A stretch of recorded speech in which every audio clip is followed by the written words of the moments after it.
Mommy just died. Can I live with you? Bishop? Little girl knocks on a Hell's Angel's door at midnight. The wind came down from the Bitterroot Mountains like something wounded and furious tearing through the pines with a sound that could strip a man's nerves raw. It shook the walls of Cole Brannon's cabin, rattled the single-pane windows until they hummed in their frames and sent the last of the autumn leaves skittering across the porch like fleeing animals. The storm had been building since afternoon, rolling in from the northwest with a darkness that swallowed the ridgeline and turned the sky the color of a bruise. By nightfall, the snow had started, and by midnight, the world beyond the cabin's walls had disappeared into a howling white void. Inside the cabin was dark except for the dying pulse of the fireplace. Orange light crawled across whiskey bottles, 3 of them lined up on the coffee table, like soldiers who had already surrendered. Cole sat in his leather armchair, the one piece of furniture in the cabin that still held its shape. Everything else had gone soft and broken years ago. The couch sagged in the middle, its springs defeated by the weight of a man who spent too many evenings sprawled across it, staring at the ceiling and counting the cracks. The kitchen table leaned to the left, propped up by a folded motorcycle manual whose pages had yellowed with age and neglect. The curtains were stiff with dust, and the floorboards groaned with every shift of his weight, as though the cabin itself was tired of holding him up. He was 58 years old, but the mirror told him he looked older. His beard had gone from black to iron to silver in the span of what felt like a single long exhale, and the lines around his eyes had deepened into permanent furrows, carved by years of squinting into highway sun and too many nights spent frowning into the bottom of a glass. His hands were covered in ink that had blurred with time skulls and flames, and the insignia of a club he no longer belonged to, all of it, fading into the leather of his skin like memories dissolving in whiskey. His knuckles were scarred from decades of bad decisions, thick ridges of scar tissue that mapped a history of bar fights and broken promises and moments when his fists had spoken louder than his conscience. His shoulders carried the permanent slump of a man who had stopped trying to stand tall, who had folded in on himself like a letter that nobody wanted to read. 15 years he had lived alone on this mountain. 15 years since he had walked away from the Hells Angels, packed his tools into the bed of his truck, and driven until the road turned to gravel, and the gravel turned to dirt, and the dirt turned to nothing at all. He had built his exile carefully like a man bricking himself into a tomb.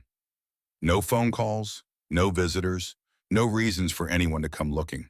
The world had gone on without him, and he had let it go, watching from a distance as the years stacked up like cordwood against the back wall of the cabin, each one heavier than the last. The photographs on the mantel were the only evidence that he had ever lived a different life. They sat in tarnished frames coated in dust, so thick you had to squint to make out the faces.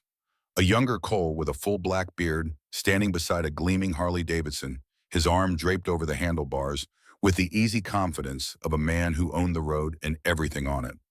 A group shot at some rally leather vests and raised bottles and grins that belonged to men who thought they would live forever, who believed that brotherhood and chrome and the open highway were enough to hold back the darkness. And one photograph that he kept turned face down, because looking at it hurt worse than any punch he had ever taken, worse than any bullet or blade or broken bone. He did not turn it over tonight. He never did. The television flickered in the corner, muted, casting blue shadows across the motorcycle parts that covered the living room floor.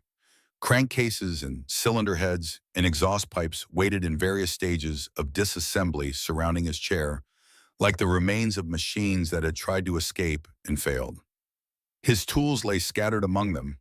Wrenches, socket sets, torque gauges, all of it coated in the familiar scent of motor oil and metal. This was what he did now. He fixed things that could not talk back, things that did not need him to be anything other than a pair of skilled hands and a steady eye, things that did not ask where he had been or why he had come back, or whether the man sitting in this chair was the same one who had once commanded a room full of dangerous men with nothing more than a look. It was easier this way. Machines did not ask questions. Machines did not leave.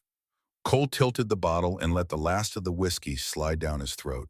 The amber liquid burned, then settled into the familiar warmth that was the closest thing to comfort he allowed himself. His body had developed a tolerance for the stuff that would have alarmed a doctor if he had seen one in the last decade. He drank to quiet the noise inside his head. The noise never fully stopped, but the whiskey could turn it down to a dull hum, a frequency he could live with most nights. Outside, the storm pressed against the cabin like a living thing, the wind shrieking through gaps in the walls, the temperature dropping with every hour. The fire had burned down to embers, and Cole was too tired, or too drunk, or too indifferent to add another log. He was reaching for the television remote, thinking about nothing, which was a skill he had perfected over 15 years of practice when he heard it. Three knocks, soft, almost swallowed by the storm. Cole froze the bottle halfway to the coffee table. His body went rigid the way it used to in the old days when a wrong sound in the wrong place could mean the difference between walking out of a room and being carried out. Every muscle locked, every sense sharpened. The whiskey haze evaporated in an instant, replaced by an alertness that had kept him alive through more dangerous nights than this one. Nobody came up here. The nearest neighbor was 5 miles down the mountain, and old Pete Larson could barely make it to his own mailbox, let alone navigate the switchbacks in a blizzard. The mail carrier had stopped coming 2 winters ago, defeated by the road conditions and the fact that Cole never had anything worth delivering. The only delivery Cole received anymore was the monthly supply of whiskey he picked up himself from the general store in town, a trip that required more interaction with other human beings than he preferred, and which he completed as quickly and silently as possible. The knocks came again. Harder this time, but still small. The sound of something fragile hitting something solid. Cole set the bottle down and pushed himself out of the armchair. His joints protested the movement, the left knee first, then the right hip, then the shoulder he had dislocated in a bar fight in Billings sometime in the last century. He was a catalog of old injuries, and every one of them had a story he would rather forget. The knee was from a motorcycle wreck on Highway 93. The hip was from a fall off a roof during a construction job he had taken between prison and permanent exile. The shoulder was from a night when three men had thought they could take Grizzly Brannon in a parking lot behind a bar in Yellowstone County and had learned otherwise. He grabbed the baseball bat he kept leaning against the wall by the door. 32 inches of ash wood scuffed and dented from uses he did not care to remember. Old habits. He had told himself for 15 years that he was done with violence, but he still slept with the bat within reach, the way some men keep a Bible on the nightstand. The difference, he supposed, was that the bat had actually saved his life on more than one occasion. The porch light sputtered when he flipped the switch, throwing a weak yellow glow into the swirling chaos of snow. The bulb was old, and it flickered twice before settling into a dim, uncertain illumination that barely reached the edge of the porch. Another knock, weaker now, like whatever was out there was running out of strength. Cole undid the deadbolt, then the chain. He kept the bat in his right hand held low and ready, the weight of it familiar and reassuring. The door groaned open, and the wind hit him full in the face, needles of ice biting into his skin and making his eyes water. At first he saw nothing, just darkness and snow and the black outlines of pine trees thrashing against the sky like drowning men waving their arms. Then he looked down. A little girl stood on his doorstep. She could not have been more than 5 years old. She wore a pink coat that was soaked through the fabric, clinging to her small frame like a second skin. Snow dusted her hair, which was dark and tangled around her face in the wet strands that stuck to her cheeks and forehead. Her cheeks were raw and flushed from the cold, a deep red that spoke of hours spent outside in temperatures no child should endure. In her arms, she clutched a stuffed bunny, its floppy ears drooping with moisture, one of its button eyes hanging by a thread. The bunny had once been white, but exposure to the storm had turned it a dingy gray, and its cotton body was dark with water. Cole's grip on the doorframe went white. There was something about her face, something in the shape of her eyes, the curve of her chin, the way her brow furrowed against the cold. Something that reached through 15 years of whiskey and solitude and grabbed him by the throat with both hands. He could not place it. Not yet. But his body knew before his mind did, and his heart began to hammer against his ribs like it was trying to break free. The little girl looked up at him. Her lower lip trembled, and not just from the cold. Tears had frozen on her cheeks in thin, glittering lines like the trails of tiny rivers that had turned to ice. When she spoke, her voice was barely louder than the wind, but her words cut through the storm like a blade through silk. "Mommy just died. Can I live with you, Daddy?" Cole stood there, rooted to the floor, his mind refusing to process what his ears had just heard. The word Daddy hung in the frigid air between them, impossible and enormous, and so heavy it seemed to bend the very fabric of the night. His brain tried to reject it, to file it under mistake or confusion or delusion, but his body would not cooperate. His hands had gone numb. His lungs had stopped working. The bat dangled, forgotten from fingers that could no longer feel it. The little girl swayed her knees, buckling slightly, exhaustion pulling her toward the ground. That small movement broke whatever spell had frozen him in place. "Come in, kid, you're freezing." His voice came out rougher than he intended, scraped raw by whiskey and disuse, but his hands were already reaching for her, pulling her inside away from the storm. The bat clattered to the floor, forgotten. He shut the door against the wind and knelt down, his knees popping as he lowered himself to her level.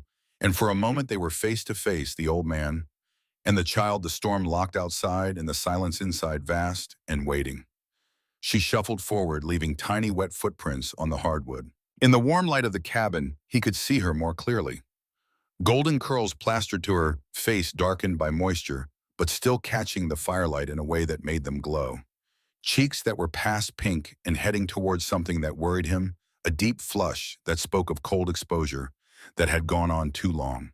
And those eyes, wide and brown and full of a sorrow that no child should ever carry. A sorrow that had weight to it that pressed down on her small shoulders like a burden she had been carrying for days. "Let's get you warmed up." Cole grabbed the cleanest blanket he could find, an old quilted throw his sister had left during one of her rare visits, attempts to civilize him that he tolerated but never encouraged. He wrapped it around the girl's shoulders, the fabric swallowing her completely, and carried her to the couch. She weighed almost nothing, like holding a bundle of sticks wrapped in wet cotton. He could feel her shivering through the blanket, a tremor that ran through her entire body in waves, and he held her tighter instinctively, the way you hold something that might break. "You got a name?" he asked, keeping his voice low, the way you speak to a wild animal you are trying not to frighten. "Rosie," she whispered. She hugged the stuffed bunny closer to her chest as though it were a lifeline, the one thing she had carried through the storm that still belonged to the world she had come from. Rosie Elaine Prescott.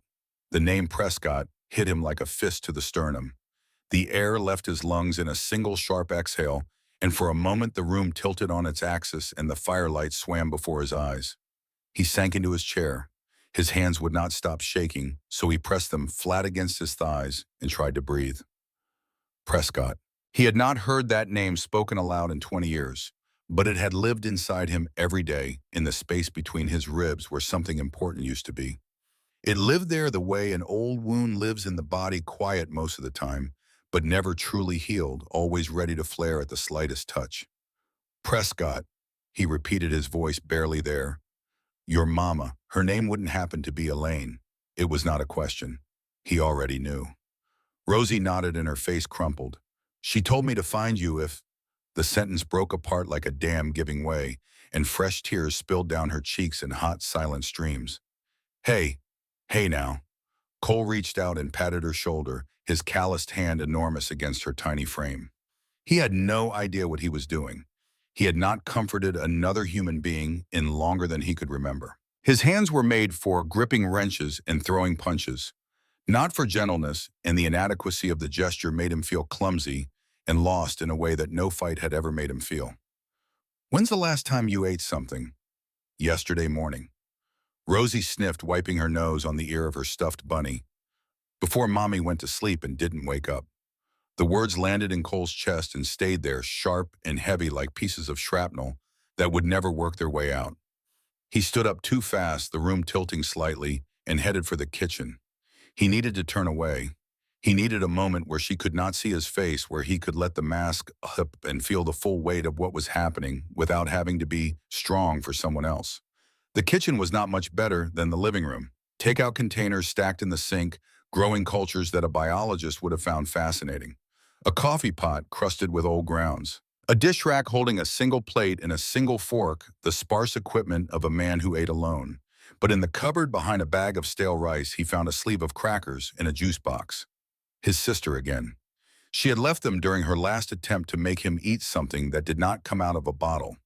When he returned, Rosie had curled herself into a ball on the couch, her eyes heavy and half closed. She accepted the crackers with a quiet, "Thank you," that squeezed something in his chest that he had forgotten existed.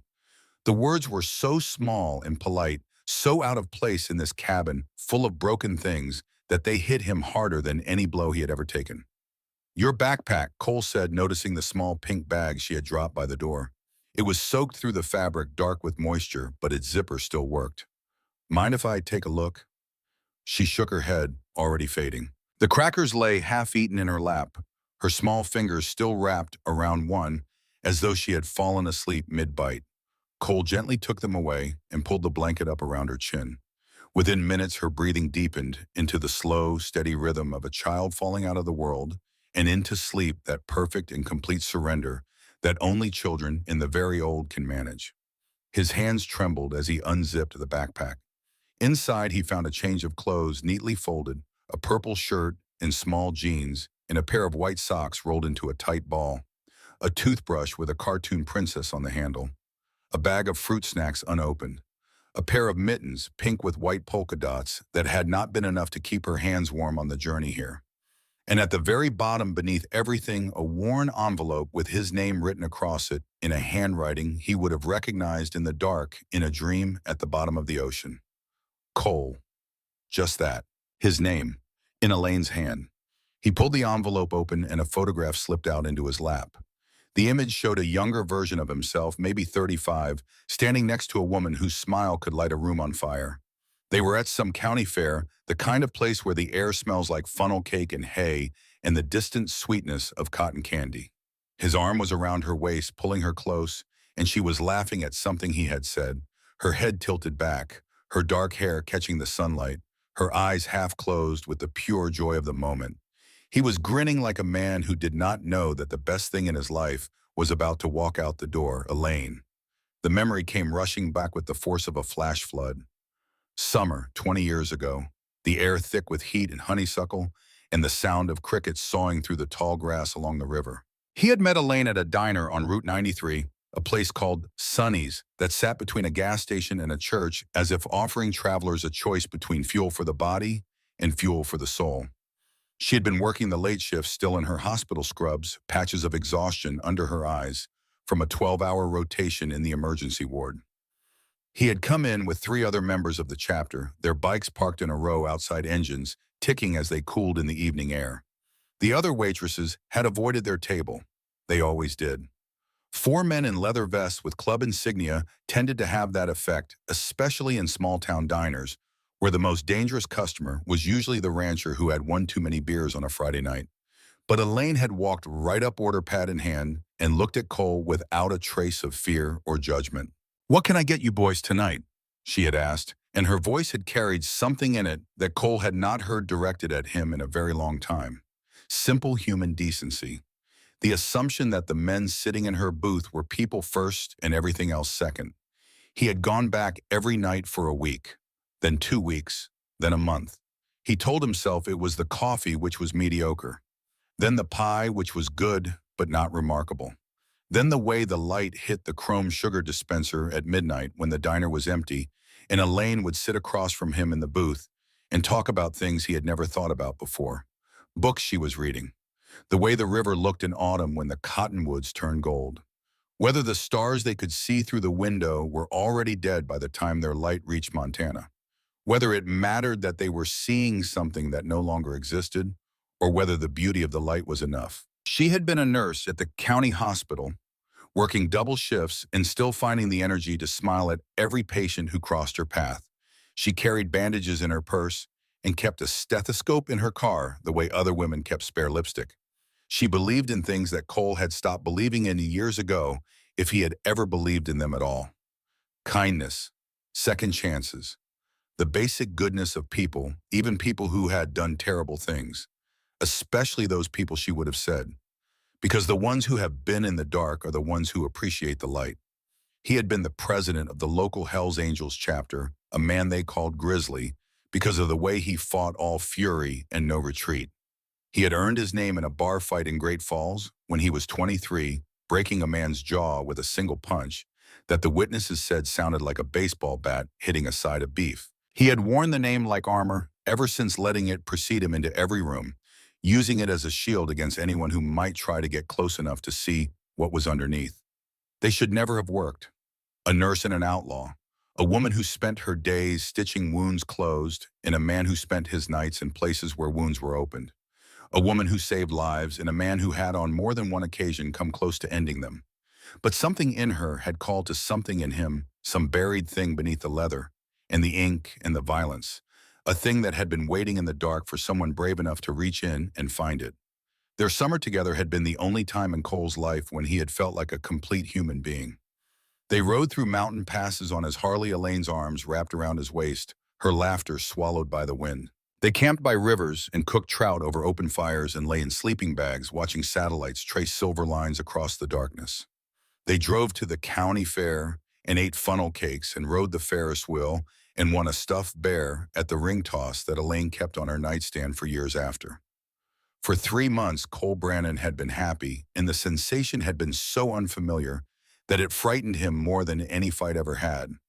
"You could do so much good, Cole," she had said one night. They were lying in the bed of his pickup, watching the Montana sky bleed stars.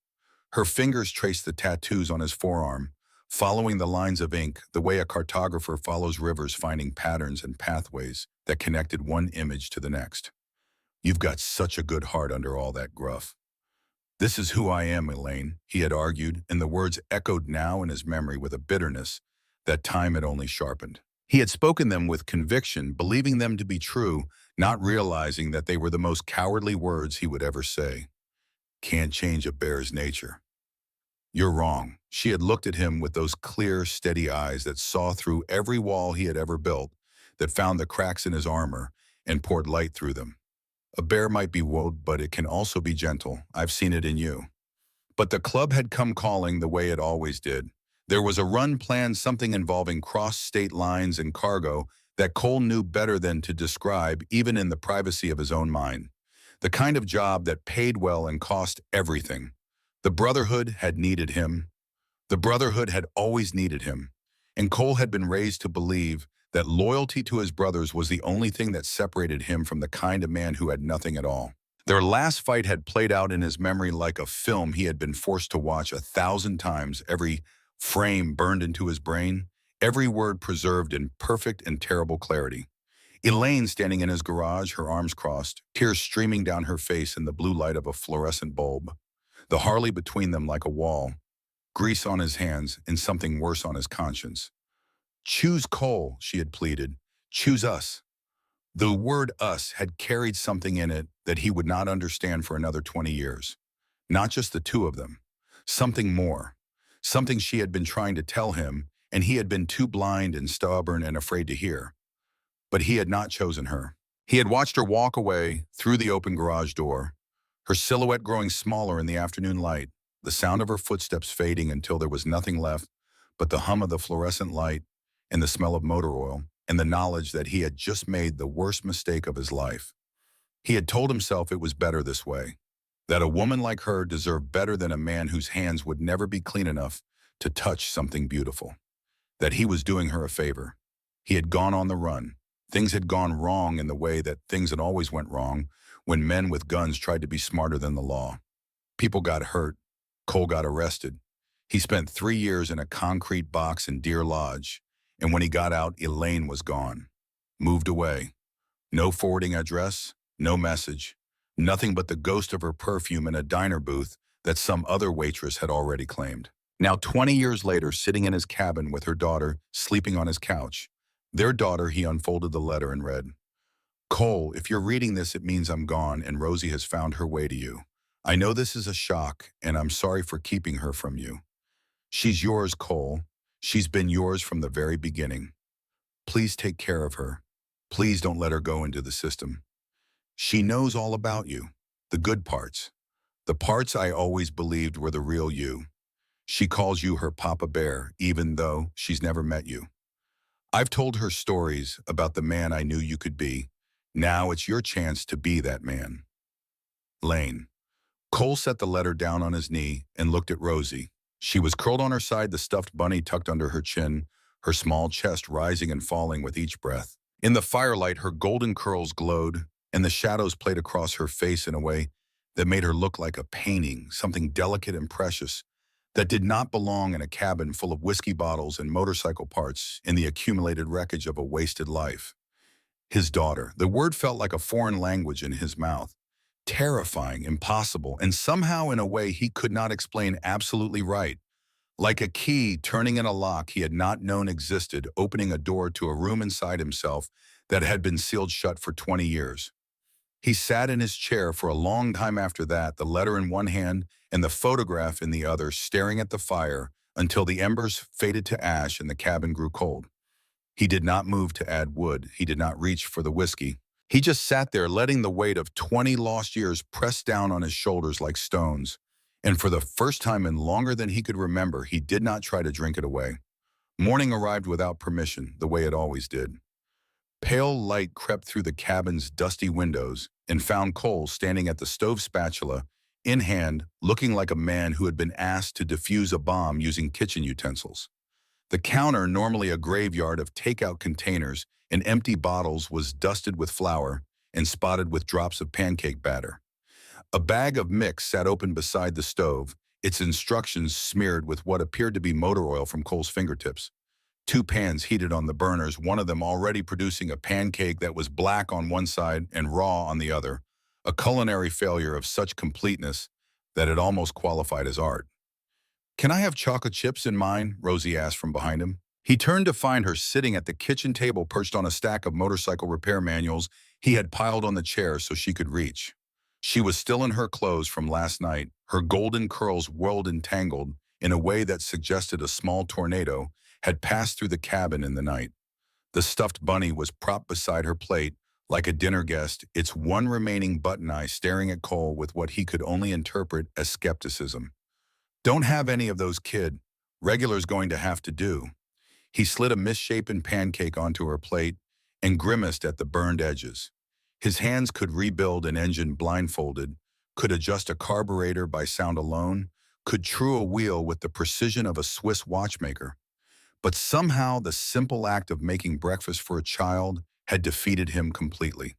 The pancake looked less like food and more like something that had been recovered from a small fire. Rosie did not seem to mind. She picked up her fork and took a bite, her legs swinging back and forth beneath the table in a steady rhythm. "That's okay. Mommy said you make the best pancakes." Cole nearly dropped the spatula. "She said that, huh?" "Uh-huh." Rosie nodded with such enthusiasm that her entire upper body moved. She revealed a gap where her front tooth should have been, a space that made her smile even more disarming. "She told me lots about you. She said you were like a big bear, scary on the outside, but really nice inside." Something twisted deep in Cole's chest in a place he thought had gone numb years ago, a place he had deliberately numbed with whiskey and solitude and the careful avoidance of anything that might make him feel. He turned back to the stove and stared at the bubbling batter, blinking hard. Elaine had told their daughter about him, had shaped his image into something better than he had ever been, had given this little girl a father made of stories and hope, while the real man sat alone on a mountain, drinking himself into the dark.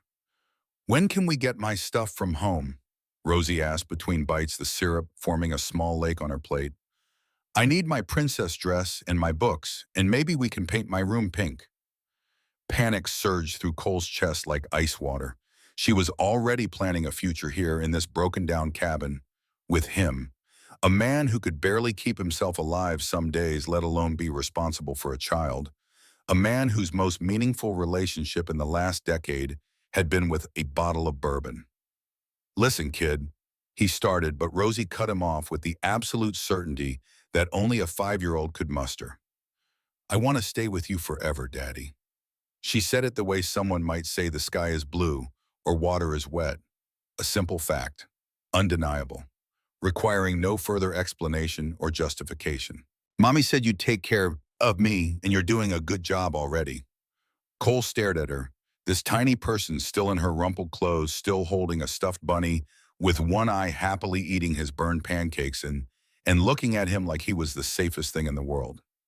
The weight of her trust felt heavier than any responsibility he had ever carried, heavier than the club, heavier than his reputation, heavier than the 3 years he had spent in a prison cell. He opened his mouth to respond, though he had absolutely no idea what to say, when 3 sharp knocks echoed through the cabin. Rosie's face brightened. Maybe that's the mailman with my stuff. But Cole's instincts, sharpened by decades of watching his back, told him otherwise. He moved toward the door, stepping between it and Rosie without even thinking about it, his body positioning itself the way it always had between danger and something worth protecting. He opened the door. A woman stood on his porch. She wore a dark business suit that looked expensive and impractical for a mountain road, and her black hair was pulled back in a bun so tight it seemed to stretch her face. She carried a leather portfolio and wore an expression that Cole recognized immediately. It was the expression of someone who had the power to ruin your life and was deciding whether or not to use it. "Mr. Brannon?" Her voice was clipped and professional, with no warmth in it at all. "I'm Ms. Vivian Holt from Child Protective Services. We received an anonymous tip about a child in possible danger at this address." She consulted her notes with the brisk efficiency of a woman who had performed this routine 100 times. "I'm here to check on the welfare of Rosie Elaine Prescott." Anonymous tip. The words landed like a slap. Nobody knew Rosie was here. Nobody should have known. Cole's mind raced, cataloging possibilities and discarding them just as fast, but he kept his face blank. 15 years away from the club, and he still knew how to give nothing away. "Come in," he said flatly.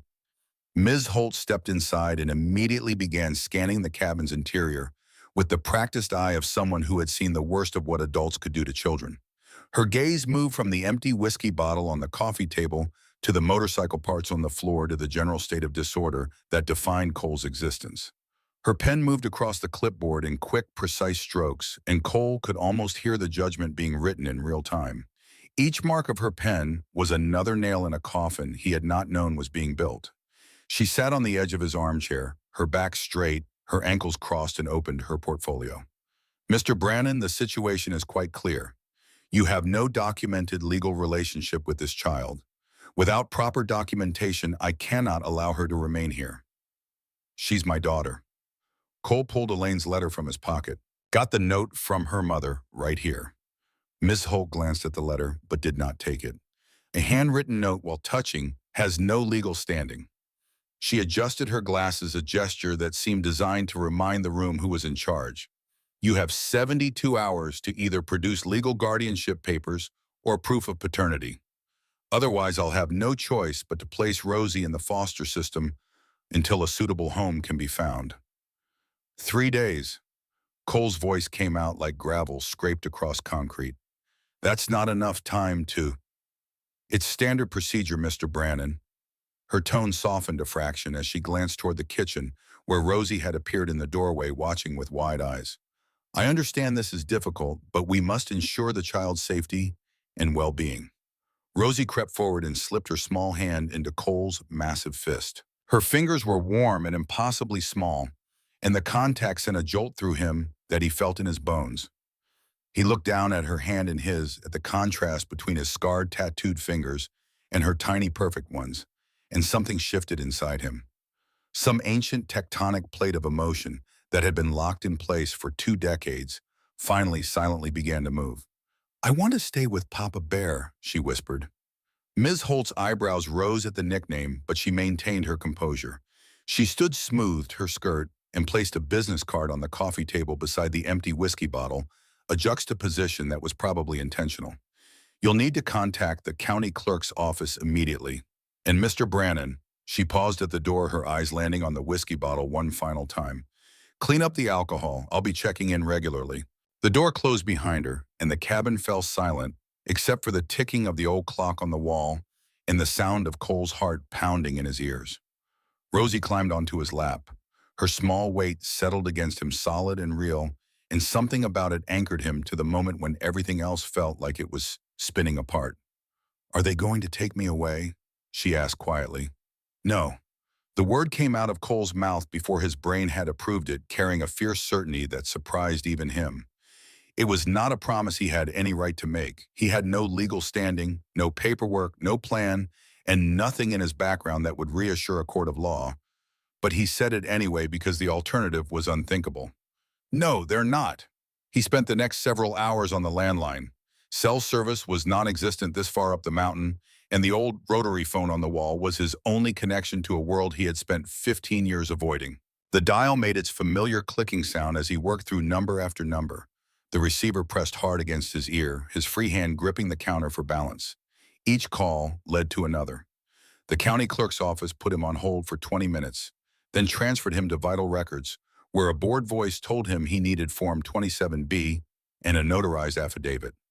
Vital Records sent him to Family Services, where a sympathetic woman explained that emergency guardianship required a background check, a home inspection, and the signature of a family court judge. Family Services directed him back to the clerk's office with a different extension that rang 14 times before a human voice answered, only to tell him that the relevant department was closed until Monday. Cole hung up and pressed his forehead against the wall. The bureaucracy was a maze with no center and no exit, designed by people who had never stood in a kitchen with 72 hours on the clock and a child sleeping in the next room. He picked up the phone again. Finally, as the afternoon light began to fade and the shadows crept back into the cabin like old friends, he reached someone at the hospital where Elaine had worked. Yes, we knew Elaine Prescott. The nurse's voice carried the particular sadness of someone describing a loss that still felt fresh. She was one of our best, 15 years in the oncology ward. She knew what she was fighting before the doctors even confirmed it. The nurse paused, and Cole could hear her composing herself, taking a breath, steadying her voice. The cancer came back suddenly, stage 4, pancreatic. She fought hard, kept working until the last month, but the sentence dissolved into silence. Did she have any family? Cole asked. Anyone who could help with Rosie? No, she was it. Elaine was an only child, and her parents passed years ago. She never married. The nurse hesitated, and when she spoke again, her voice carried something careful and deliberate, as though she were choosing her words with the same precision she used to measure medication. She used to talk about Rosie's father sometimes, not by name, just that he was the one who got away. She said he was a good man who got lost, and she always hoped he'd find his way back. The words landed in Cole's chest and burrowed deep, settling into a place that would ache for the rest of his life. After he hung up, Cole stood in the kitchen and looked at his life. Really looked at it the way Ms. Holt had looked at it, the way a judge would look at it, the way a dead woman's ghost might look at it and weep. Beer cans in the recycling, motor oil on the countertops, a sink full of dishes growing civilizations of mold, a cabin that smelled like whiskey and solitude, and the slow decay of a man who had given up on everything except his own destruction. Nothing about this place said home for a little girl. But there at the kitchen table, Rosie sat drawing with some pencil stubs she had found in a drawer, humming a melody he almost recognized, her stuffed bunny propped against the sugar bowl. She had arranged the repair manuals into a neat stack beside her. She had pushed the empty bottles to the edge of the counter. Small acts of order in a chaotic space, as though her very presence was beginning to reshape the world around her, bending it towards something better. Already, somehow, she belonged here. Cole picked up Miss Holt's card and stared at it until the numbers blurred. 72 hours. The clock was ticking. That evening, Cole drove his truck down the mountain to the First Grace Church, a white clapboard building that sat on the edge of town like something from another century. The steeple pointed toward a sky that was beginning to clear after the storm, and the windows glowed with warm light that spilled out onto the frozen ground like a promise of safety. Rosie held his hand as they climbed the steps to the side door marked Office. Her small fingers gripped his calloused ones with a trust that made his chest ache. Pastor Mabel was your mama's friend, Cole explained, his voice gruff but gentle. She might be able to help us with some grown-up stuff. Rosie nodded. Mommy and I used to have tea with her every Sunday after church. The door opened before Cole could knock. A woman in her early 70s stood in the doorway, silver hair pinned neatly back, wearing a thick wool cardigan despite the warm air inside. Her face was lined with the kind of wrinkles that come from decades of smiling and decades of holding other people's grief, and her eyes held the steady warmth of a woman who had made it her life's work to be a safe harbor. Those eyes widened at the sight of them, and for a moment she stood perfectly still, as though seeing a ghost. Good Lord in heaven, she breathed. Then she knelt down and opened her arms. Rosie, sweetheart. Rosie released Cole's hand and rushed into the embrace, burying her face in the soft wool of the cardigan. Pastor Mabel held her close, one hand stroking her golden curls, and looked up at Cole with an expression that held no surprise. only a deep settling sadness, and beneath it something that looked like relief, as if a prayer she had been sending up for months had finally been answered. "Elaine told me you might come," she said softly. "Both of you, come in."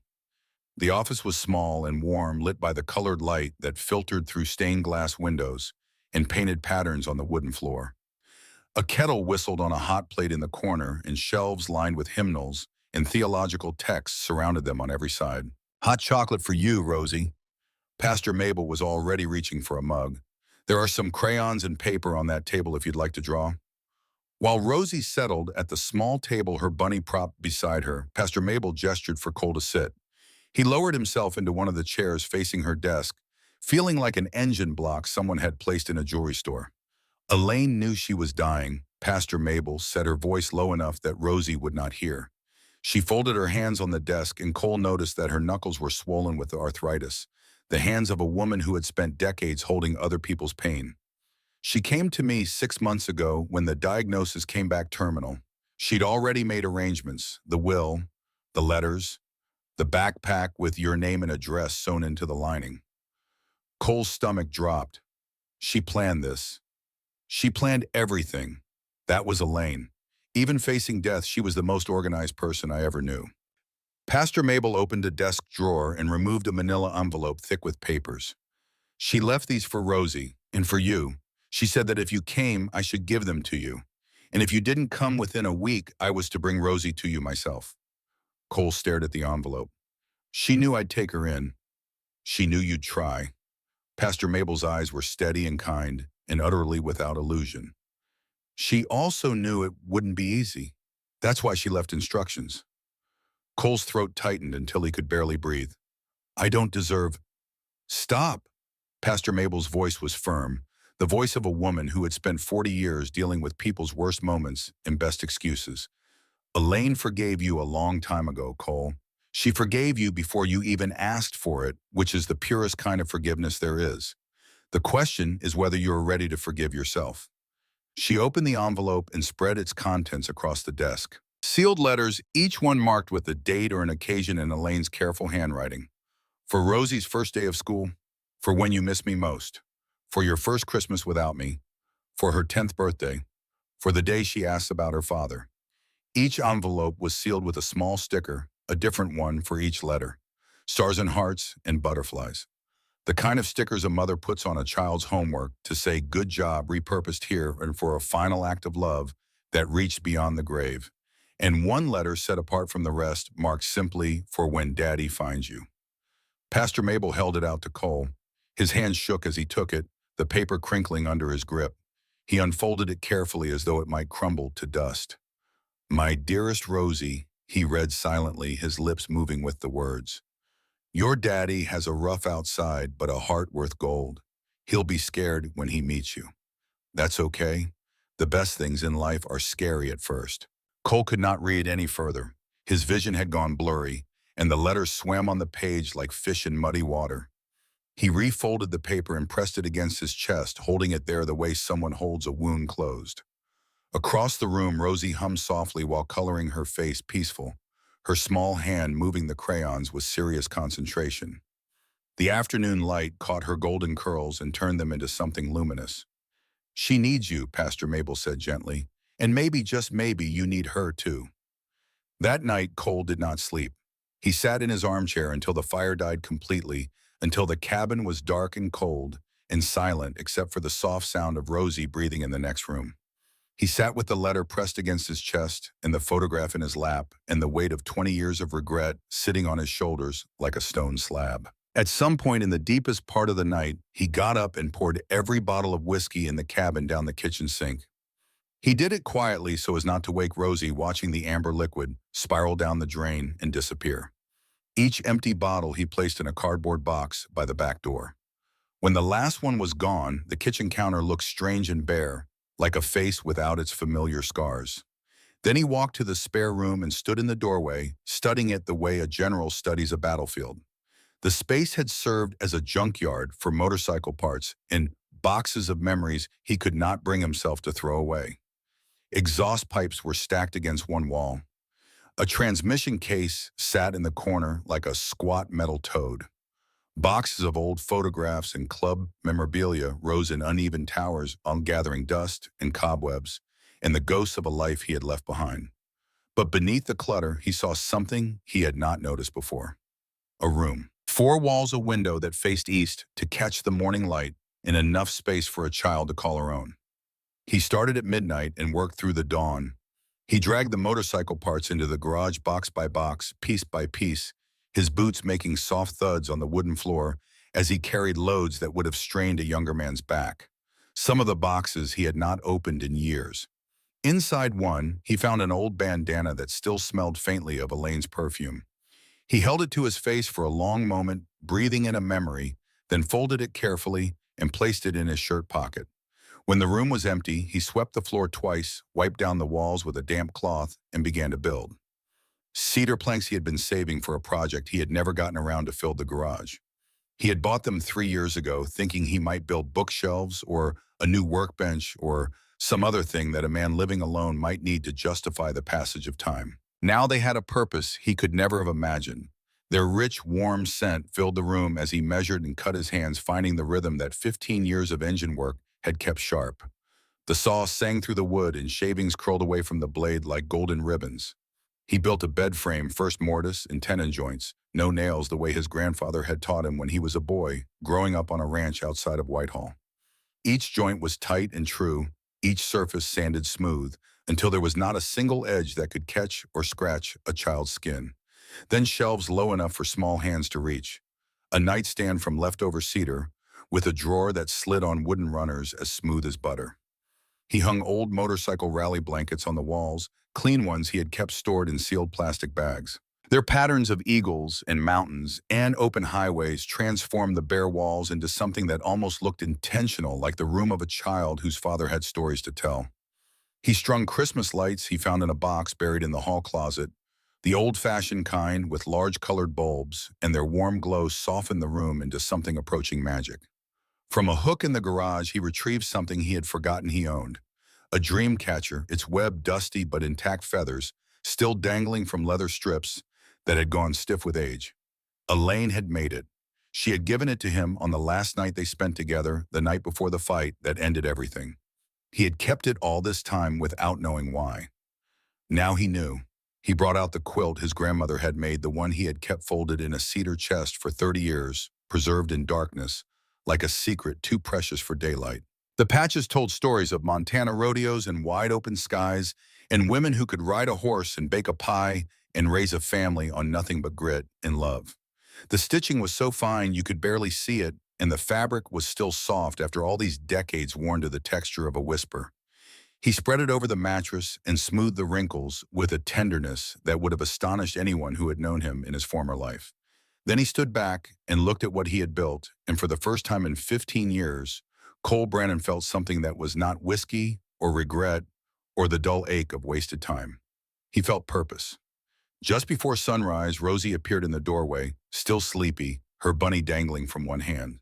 Her hair was a wild corona of golden curls, and her eyes were puffy from sleep, and she was the most beautiful thing Cole had ever seen in a room he had built with his own hands. "Is this for me?" she whispered. "Yeah, kid, it's for you." She walked in slowly as though entering a cathedral. Her small feet were bare on the wooden floor, and she moved with the careful reverence of a child who has learned not to trust good things too quickly because good things have a habit of disappearing. She ran her fingers along the cedar shelves, feeling the smooth grain of the wood. She touched the Christmas lights one by one, watching the colors play across her skin. She pressed her face into the quilt and breathed deep, taking in the scent of cedar and old cotton and something she could not name but somehow recognized. Then she saw the dream catcher hanging above the bed where Cole had placed it in the pre-dawn darkness, its web catching the first rays of morning light. "That's Mommy's," she said, her voice very small. "Yeah." Cole's throat was so tight the word barely made it out. "She made it a long time ago." Rosie reached up and touched the feathers, her fingers gentle, as though she were touching something alive. "She told me about it. She said it catches bad dreams and turns them into good ones." "That's right." Rosie climbed onto the bed, pulled the covers up to her chin, and arranged her stuffed bunny beside her on the pillow. The quilt rose and fell with her small chest, and the Christmas lights cast soft circles of color across the ceiling, and the dream catcher turned slowly in the draft from the window, its shadow dancing on the wall like something from a fairy tale. She looked at Cole with those eyes that held all the trust in the world, all the hope, all the fragile, breakable belief that the man standing in the doorway was exactly who her mother had promised he would be. "Good night, Papa Bear," she said, even though the morning sun was streaming through the window and the birds were beginning to sing in the pine trees outside. He tucked her in his big hands, moving with an awkward gentleness that made his fingers tremble. He smoothed the blanket the way he imagined a father was supposed to, though he had no memory of his own father ever performing this simple act. He pulled the quilt up to her shoulders and adjusted the pillow and moved the bunny so it sat closer to her face because that seemed like something that mattered. He turned to leave, but she spoke once more, her voice already thick with the warm pull of sleep. "This is the safest I have ever felt." The words hit Cole like a physical force, stopping him in the doorway with one hand on the frame. 5 words, spoken by a child who had lost her mother, who had walked through a blizzard in the dark, who had knocked on a stranger's door with nothing but a stuffed bunny and a letter and a faith that the world might still contain one safe place. And she had found it here, in this cabin, with him. Cole stood in the doorway for a long time after her breathing went steady. The early light came through the window and touched her golden curls, and for a moment in the quiet of the morning, she looked exactly like Elaine. The same peaceful face, the same gentle curve of her cheek against the pillow, the same absolute trust in the goodness of sleep. He thought about all the years he had wasted, all the mornings he had woken up alone in this cabin, reaching for a bottle instead of a reason to live. All the nights he had sat in his chair and listened to the wind and told himself that this was enough, that solitude was the same as peace, that a man who had done the things he had done did not deserve anything more. He had been wrong about so many things, but the wrongest thing of all was the belief that he was beyond redemption. Because here was this child, this impossible, beautiful child, sleeping in a room he had built, with his own hands, calling him Papa Bear, trusting him with her life. And if she could believe in him after everything, then maybe it was time he started believing in himself. Only then did he let the tears come. They fell silently into his silver beard while he stood guard over his daughter's dreams. This man who had spent a lifetime running from everything that mattered, finally standing still. The morning sun glinted off chrome as Cole held up an old motorcycle helmet, turning it in his hands. He had found it buried in the back of his garage beneath a tarp and a decade of dust. A relic from another lifetime, from the summer he had taught Elaine to ride her laughter bright and fearless as they took the curves along the Bitterroot River. The helmet was far too big for a 5-year-old. Cole stuffed a folded bandana inside to make it snug, then knelt on the gravel driveway and fastened the chin strap under Rosie's small face. "How's that feel?" Rosie bounced on her toes, the oversized helmet wobbling slightly. Like an astronaut. She reached up to touch the faded flame decals with her fingertips. "Are we going to space?" "Not today, we've got some important stuff to do in town." Cole checked the straps one more time, tugging gently. "You ever been on a motorcycle before?" She shook her head and the helmet swayed with the motion. "Mommy only had a car, but she told me stories about riding with you. She said you went really fast." Something caught in Cole's throat. He cleared it roughly and grabbed his own helmet from the handlebars. "Will you hold on tight to me, okay? Like a koala bear." "Like a koala bear," she repeated solemnly. Then she broke into a grin. "But you're Papa Bear." His old Harley-Davidson sat in the driveway, gleaming in the morning light. He had spent an hour before sunrise cleaning it, polishing chrome that had not seen a rag in months, wanting it perfect for this moment. The engine turned over on the first kick, settling into that deep rumbling idle that Cole felt in his bones. Rosie jumped at the sound, then laughed. "It sounds like a dragon." "This here's a powerful machine," Cole said, helping her onto the seat behind him. "A really fast dragon." She wrapped her small arms around his waist and squeezed. "A bunny rocket." "A bunny what?" "Bunny rocket. That's its name now." And just like that, his beloved Harley had been rechristened. Cole felt a smile pull at the corner of his mouth, a sensation so unfamiliar that it almost startled him, and they pulled out onto the mountain road. He rode slower than he had ever ridden in his life, taking the switchbacks with exaggerated care, feeling Rosie's arms tighten on the curves. The morning air was sharp with pine and cold earth and the clean smell of a world washed clean by last night's storm. The mountains rose on either side of the road like the walls of a cathedral, their peaks white with fresh snow, and the sky was so blue it hurt to look at. Main Street was just waking when they arrived. Old Tom Bridwell was sweeping the sidewalk in front of his hardware store. Mrs. Patterson was arranging flowers outside her shop, her breath visible in the cold air. Both stopped mid-motion at the sight of Grizzly Brannon rolling through town with a tiny passenger in a pink coat and an oversized helmet. Cole helped Rosie off the bike. Her legs wobbled for a moment, and he steadied her with a hand on her shoulder. "You okay there?" That was amazing. She was vibrating with excitement, her golden curls wild and tangled from the helmet. "Can we go faster next time, please, Papa Bear?" Several people on the sidewalk turned at the nickname. Cole felt heat rise in his neck, but he did not correct her. He was beginning to realize that he never would. They ate breakfast at May's Diner, where the morning regulars stared openly as the town's most notorious hermit sat in a booth with a 5-year-old who announced to the entire restaurant that she was Rosie and this was her Papa Bear, and he let her ride Bunny Rocket. May herself, a broad woman with a laugh like a tugboat horn, brought them extra bacon and did not charge. After breakfast, Cole enrolled Rosie at the elementary school. The building's bright yellow walls and cheerful artwork made him feel like a wolf who had wandered into a nursery. The secretary peered over her glasses at his tattoos and leather vest, but her expression softened when Rosie piped up that Mommy always kept her shots up to date because it was important to be healthy. Mrs. Calloway, the kindergarten teacher, was a woman in her 60s with kind eyes and the steady calm of someone who had wrangled children for 3 decades. She did not flinch when Cole ducked through her classroom door, filling the frame like a bear in a birdhouse. She simply smiled and showed Rosie to her seat. "Today we're drawing our families," Mrs. Calloway announced, passing out paper and crayons. Rosie dove in immediately, her tongue poking out in concentration. Cole folded onto a miniature chair with his knees nearly at his chin, watched in silence. The other children drew houses with chimneys and stick figure families standing on bright green grass. Rosie drew a large figure in black with a brown beard standing next to a purple motorcycle. A smaller figure with yellow curls stood beside him, holding something that looked like a wrench. At the top, in wobbly letters, she wrote, "Me and my daddy fixing bikes." "That's beautiful, Rosie," Mrs. Calloway said. "Would you like to share it with the class?"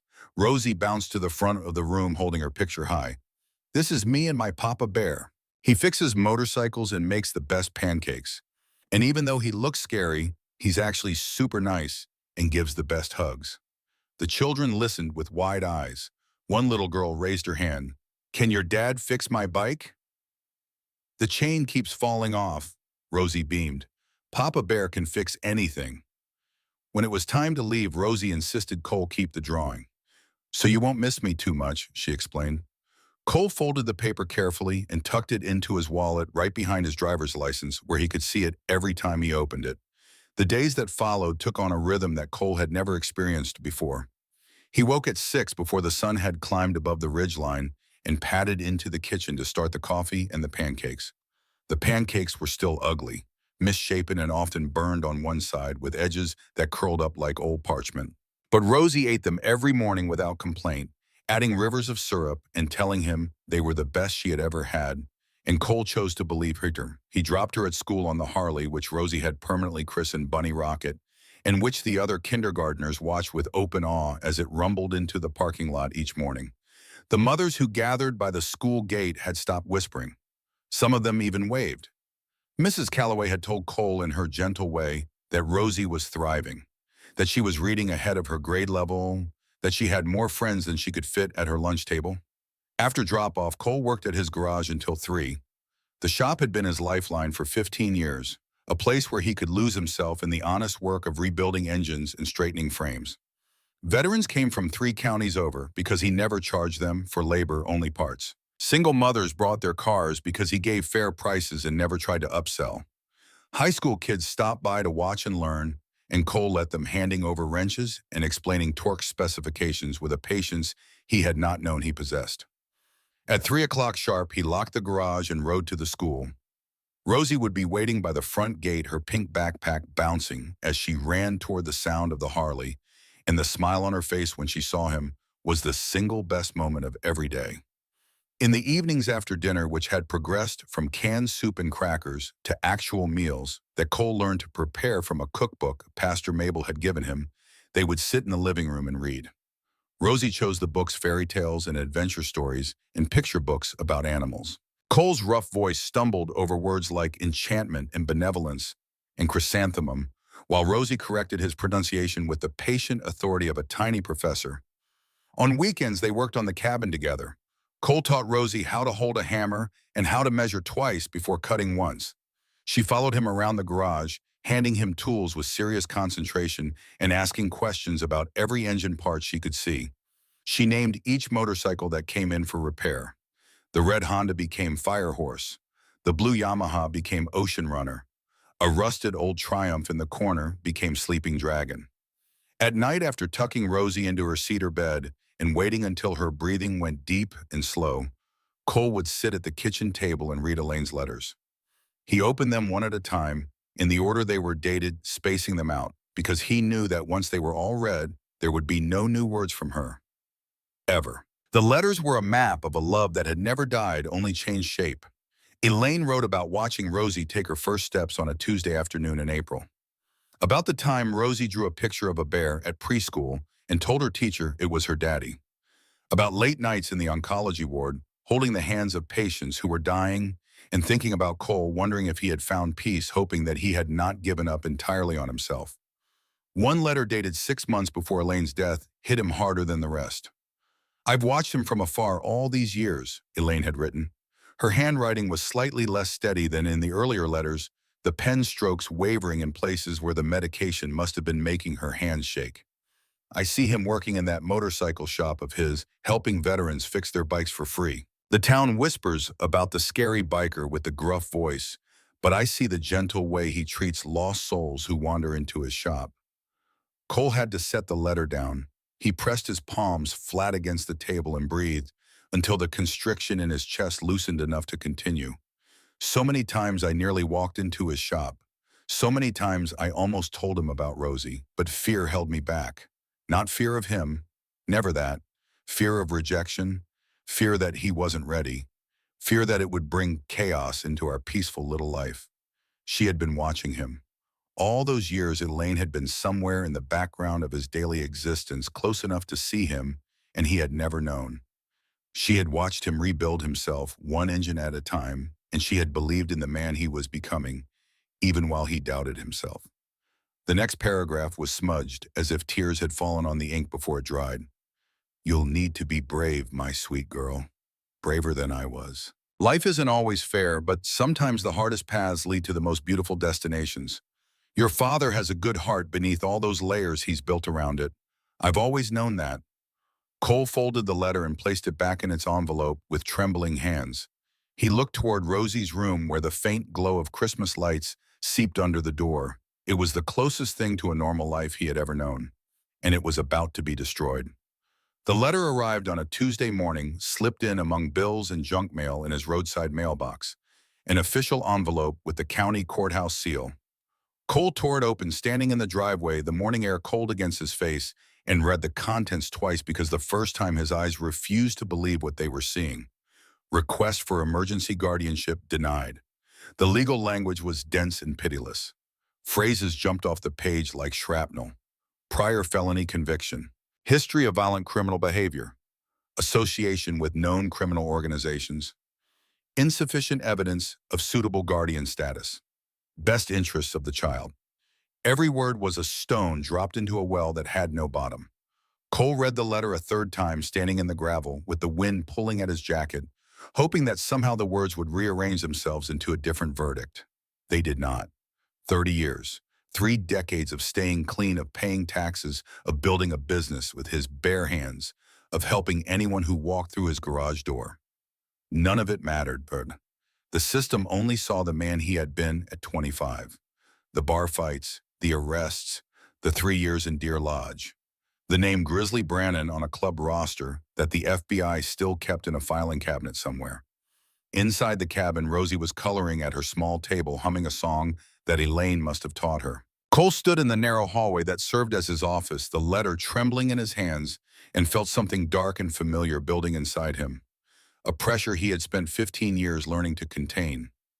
Memories of Elaine, of their lost summer, of the phone calls that went nowhere, and the bureaucrats who spoke in circles, of Ms. Holt and her clipboard and her professional neutrality, of the fact that somewhere in a filing cabinet, a version of himself that no longer existed was being used to separate him from his daughter. "This ain't right," he growled, his voice barely human. "This ain't goddamn right." His fist connected with the wall before he even knew he had thrown it. The impact sent a shudder through the thin drywall, and a web of cracks spread outward from the point of contact like lightning frozen in plaster. Pain shot through his knuckles, bright and immediate, but it was nothing compared to the agony in his chest. Then he heard it, the soft, quick breathing of a terrified child.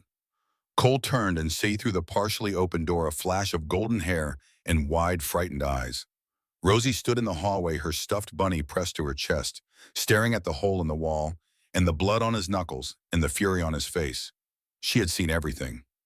The anger drained out of Cole so fast it left him dizzy.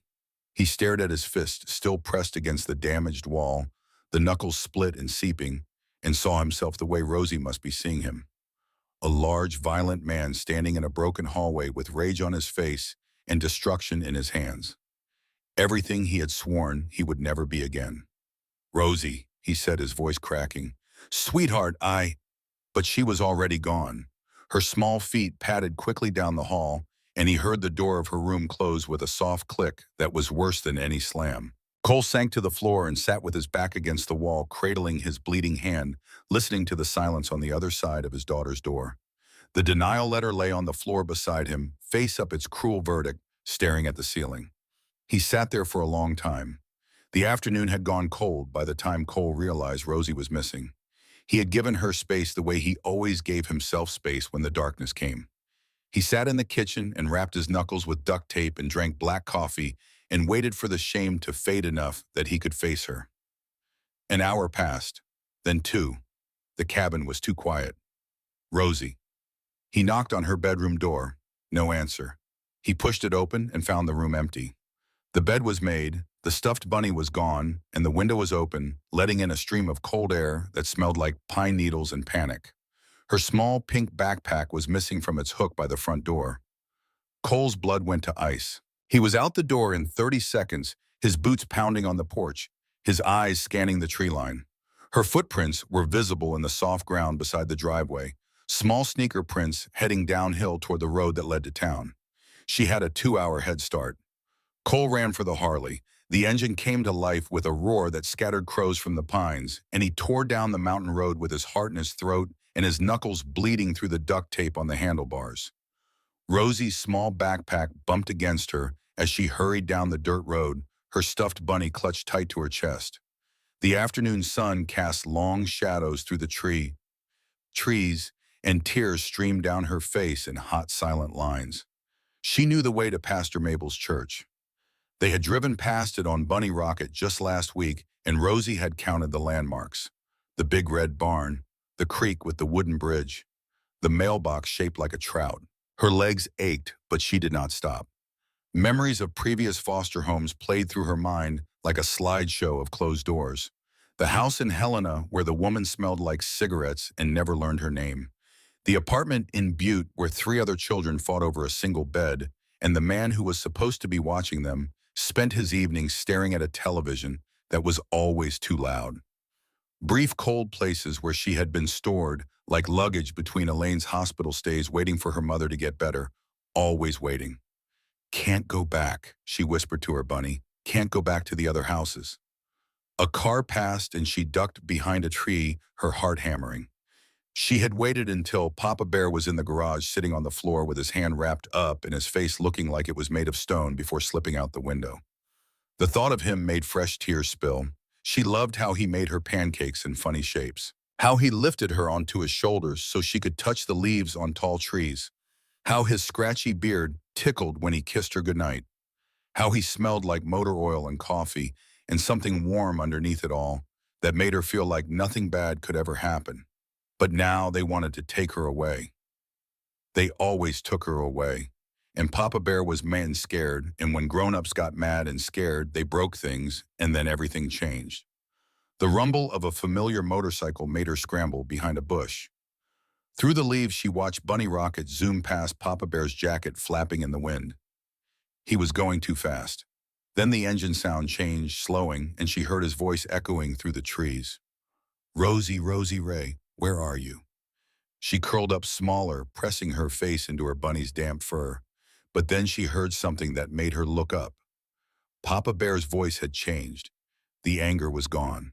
What replaced it was something she recognized from deep in her memory, from those last weeks with Mommy, when the pain got bad and the words got soft and everything sounded like goodbye. Fear, real fear, the kind that comes when you might lose the only thing that matters. Please, baby girl, he called out, and his voice cracked down the middle like ice breaking on a spring river. Please come back, I can't lose you too. Rosie stood up slowly, the bush rustling around her. Papa Bear, she called out in a voice so small it barely carried past the branches. The motorcycle engine cut off. Heavy boots hit gravel running. Then the boots were off the road and crashing through underbrush, snapping twigs and scattering dead leaves, moving faster than Rosie had ever heard them move. And then Papa Bear was there. He came through the trees like something out of one of the stories he read her at night, a large man moving with desperate speed, his face white beneath the beard, his eyes red and wild. He saw her and stopped so suddenly that his boots skidded on the pine needles, and for a moment he just stood there breathing hard, staring at her like she was the only real thing in the entire world. Oh God, Rosie. He dropped to his knees in front of her. The ground was wet and cold, but he did not notice. Baby girl, what are you doing out here? Don't want to go back. The words came out in hiccups broken by sobs she could no longer control. Don't want new parents. Want you, Papa Bear. His hands, the same hands that had put a hole in the wall 3 hours ago, reached for her with a tenderness that made them tremble. Come here, sweetheart. Rosie launched herself into his arms. He caught her and pulled her against his chest, one arm wrapped around her back, the other cradling her head, his leather jacket surrounding her like a shield. She could feel his heart slamming against her cheek fast and hard, and his breathing was ragged and uneven. And when he spoke, his voice was so rough, it sounded like it had been dragged over gravel. I was so scared, he whispered into her hair, when I couldn't find you. They're going to take me away, she sobbed against his neck, like they always do. Cole pulled back just enough to look into her face. His eyes were red and wet, and his jaw was set with something that went deeper than anger and deeper than determination. It was the look of a man who has finally found the thing he would die for. He wiped her tears with his thumb, the rough pad of his finger impossibly gentle against her small cheek. Listen to me, Rosie Ray. He said, his voice steady now, the steadiest it had ever been. I will never let them take you without a fight. You hear me, never. They sat on the side of the road for a long time, Cole holding Rosie on his lap, her face pressed into his chest, his chin resting on the top of her head. The afternoon light filtered through the pines and painted golden stripes across the dirt road, and somewhere a bird sang a song that neither of them was listening to. I'm sorry I punched the wall, Cole said after a while. His voice was raw, scraped down to something honest and exposed. That scared you, and it shouldn't have. I'm supposed to make you feel safe, and I did the opposite. Rosie pulled back and looked at his face. Her eyes still wet studied him with a seriousness that belonged to someone much older. Mommy used to say that being sorry is only the first part. The second part is doing different. Your mama was the smartest person I ever knew. I know, Rosie nodded. She also said you were the stubbornest. A sound escaped Cole that he did not immediately recognize. It took him a moment to realize it was a laugh. The first real laugh he had produced in years, rough and unused and slightly painful, like a door being forced open after a long time sealed shut. She got that right too. When Rosie's sobs had faded to the occasional shudder, Cole carried her to the motorcycle and set her on the seat. He strapped her helmet on, tucking a stray curl behind her ear with fingers that were still trembling from the adrenaline. She held on to him the whole ride home, her grip tighter than before, and he rode so slowly that the Harley barely idled, taking every curve as if the road were made of glass, and every bump might shatter everything. That evening, while Rosie slept in her cedar room with the dream catcher turning slowly above her bed, Cole sat at the kitchen table and read through Elaine's letters by lamplight. The letter from 6 months before her death had revealed that she had been watching him all along. Now another truth surfaced. The next morning, Cole drove to town and visited the county sheriff's office, not to complain, not to argue, to request a copy of the anonymous tip that had brought Ms. Holt to his door. The deputy on duty, a young man named Rawlings, who had once brought his motorcycle to Cole's garage, pulled the file without asking too many questions. The tip had come from a payphone in Missoula, 40 miles south. No name, but the caller had known specific details: Cole's address, his criminal history, the fact that a child had recently arrived at his cabin. Only one person alive knew all three of those things and had reason to use them as a weapon: Vernon Briggs. The name surfaced in Cole's memory like a body rising from deep water. Vernon had been his sergeant-at-arms in the Hells Angels, a lean, sharp-faced man with a wire-thin frame and a temper that made Cole's look mild. He had been the kind of man who smiled when he was angry, and his smile was the most dangerous thing about him. Beneath the leather and the bravado, Vernon had been running a methamphetamine distribution network that stretched across western Montana, poisoning small towns from Kalispell to Miles City, selling to anyone who had cash, including teenagers. 18 years ago, when Cole was making his final exit from the club, he had done something that no member was ever supposed to do. He had talked, not to save himself. He had already served his time and owed the law nothing. He talked because he had watched a 17-year-old kid named Danny Rourke overdose on Vernon's product in the parking lot of a high school football game, and the image of that boy's mother screaming over his body had burned through the last of Cole's defenses like acid through metal. He had provided testimony to a federal prosecutor. Vernon had gone to prison for 12 years.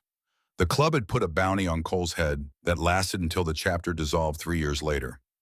Cole had moved to his mountain cabin and disappeared, trading one kind of isolation for another. Vernon had gotten out last spring, and now he was here. Cole sat in his truck in the sheriff's parking lot for a long time, gripping the steering wheel, thinking about what it meant. Vernon was not a man who forgot. He was not a man who forgave. He was a man who kept score, and the score between them had been accumulating interest for almost 2 decades. 2 days later, Vernon confirmed everything. Cole was in his garage replacing the brake pads on a veteran's Honda when a shadow fell across the doorway.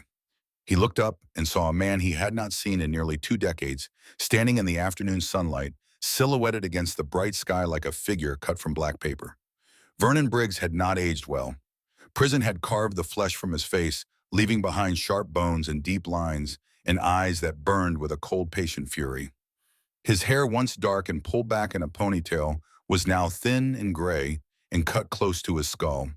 He wore a plain leather jacket, no club insignia, and his arms hung loose at his sides in the relaxed posture of a man who had learned in prison that the most dangerous stance was the one that looked casual. Grizzly.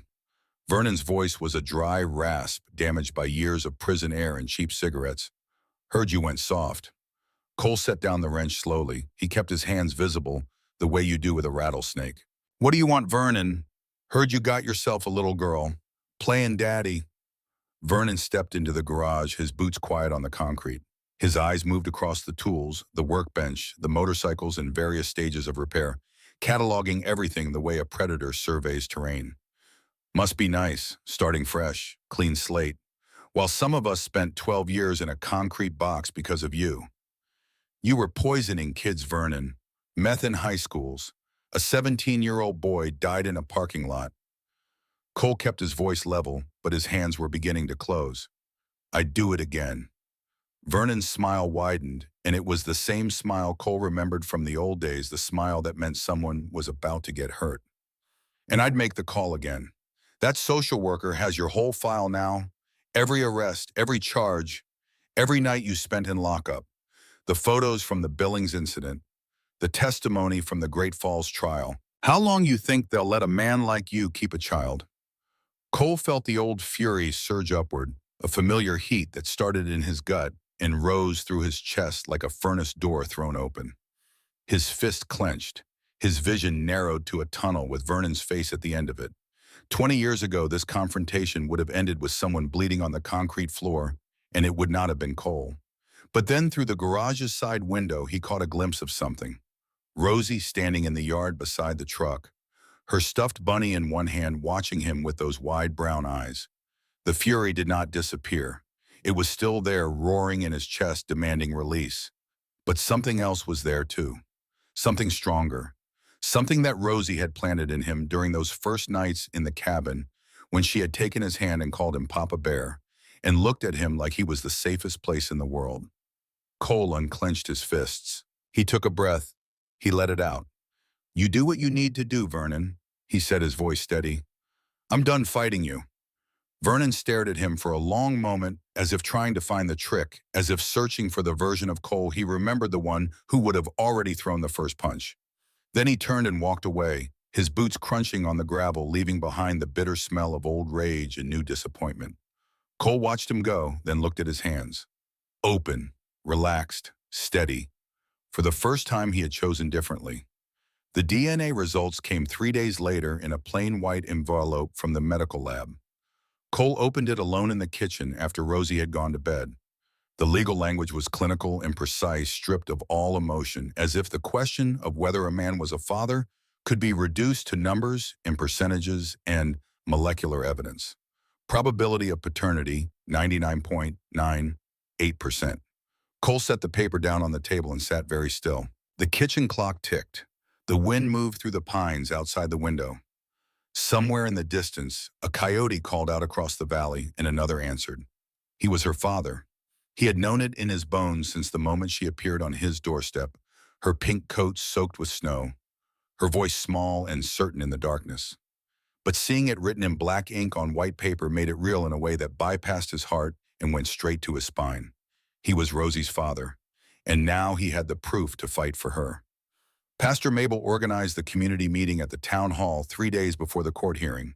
She had called every number in her contact book, visited every business on Main Street, and stopped by the Veterans Hall and the volunteer fire department. By the time the doors opened at 6 in the evening, the folding chairs were not enough. People stood along the walls and sat on the windowsills and crowded into the doorway, their faces lit by the harsh fluorescent lights overhead. Cole sat in the front row with Rosie nestled against his side. She wore the clean blue dress that Pastor Mabel had bought for her, and her golden curls were pulled back in a braid that Cole had attempted 3 times that morning before achieving something that was crooked but secure. In her lap, she held her stuffed bunny. On her other side sat Ms. Holt, her notepad open, her expression professionally neutral, watching everything. "Friends and neighbors," Pastor Mabel's voice carried clearly through the crowded room. She stood at the front, her silver hair gleaming, her posture straight, her eyes holding the steady flame of a woman who had been fighting the good fight for 40 years and was not about to stop now. "We're here today because sometimes the law needs to hear from the heart of a community. Not from records and files and paperwork, but from the people who know the truth of a man's character because they've seen it with their own eyes." One by one they stood and spoke. Jimmy Harlan went first. He walked to the front, slowly, his prosthetic leg visible beneath his shorts, and faced the room with the steady gaze of a man who had looked at worse things than a crowd. "When I came back from Afghanistan, I was in a dark place." His voice was measured and calm. "Didn't want to talk, didn't want to eat.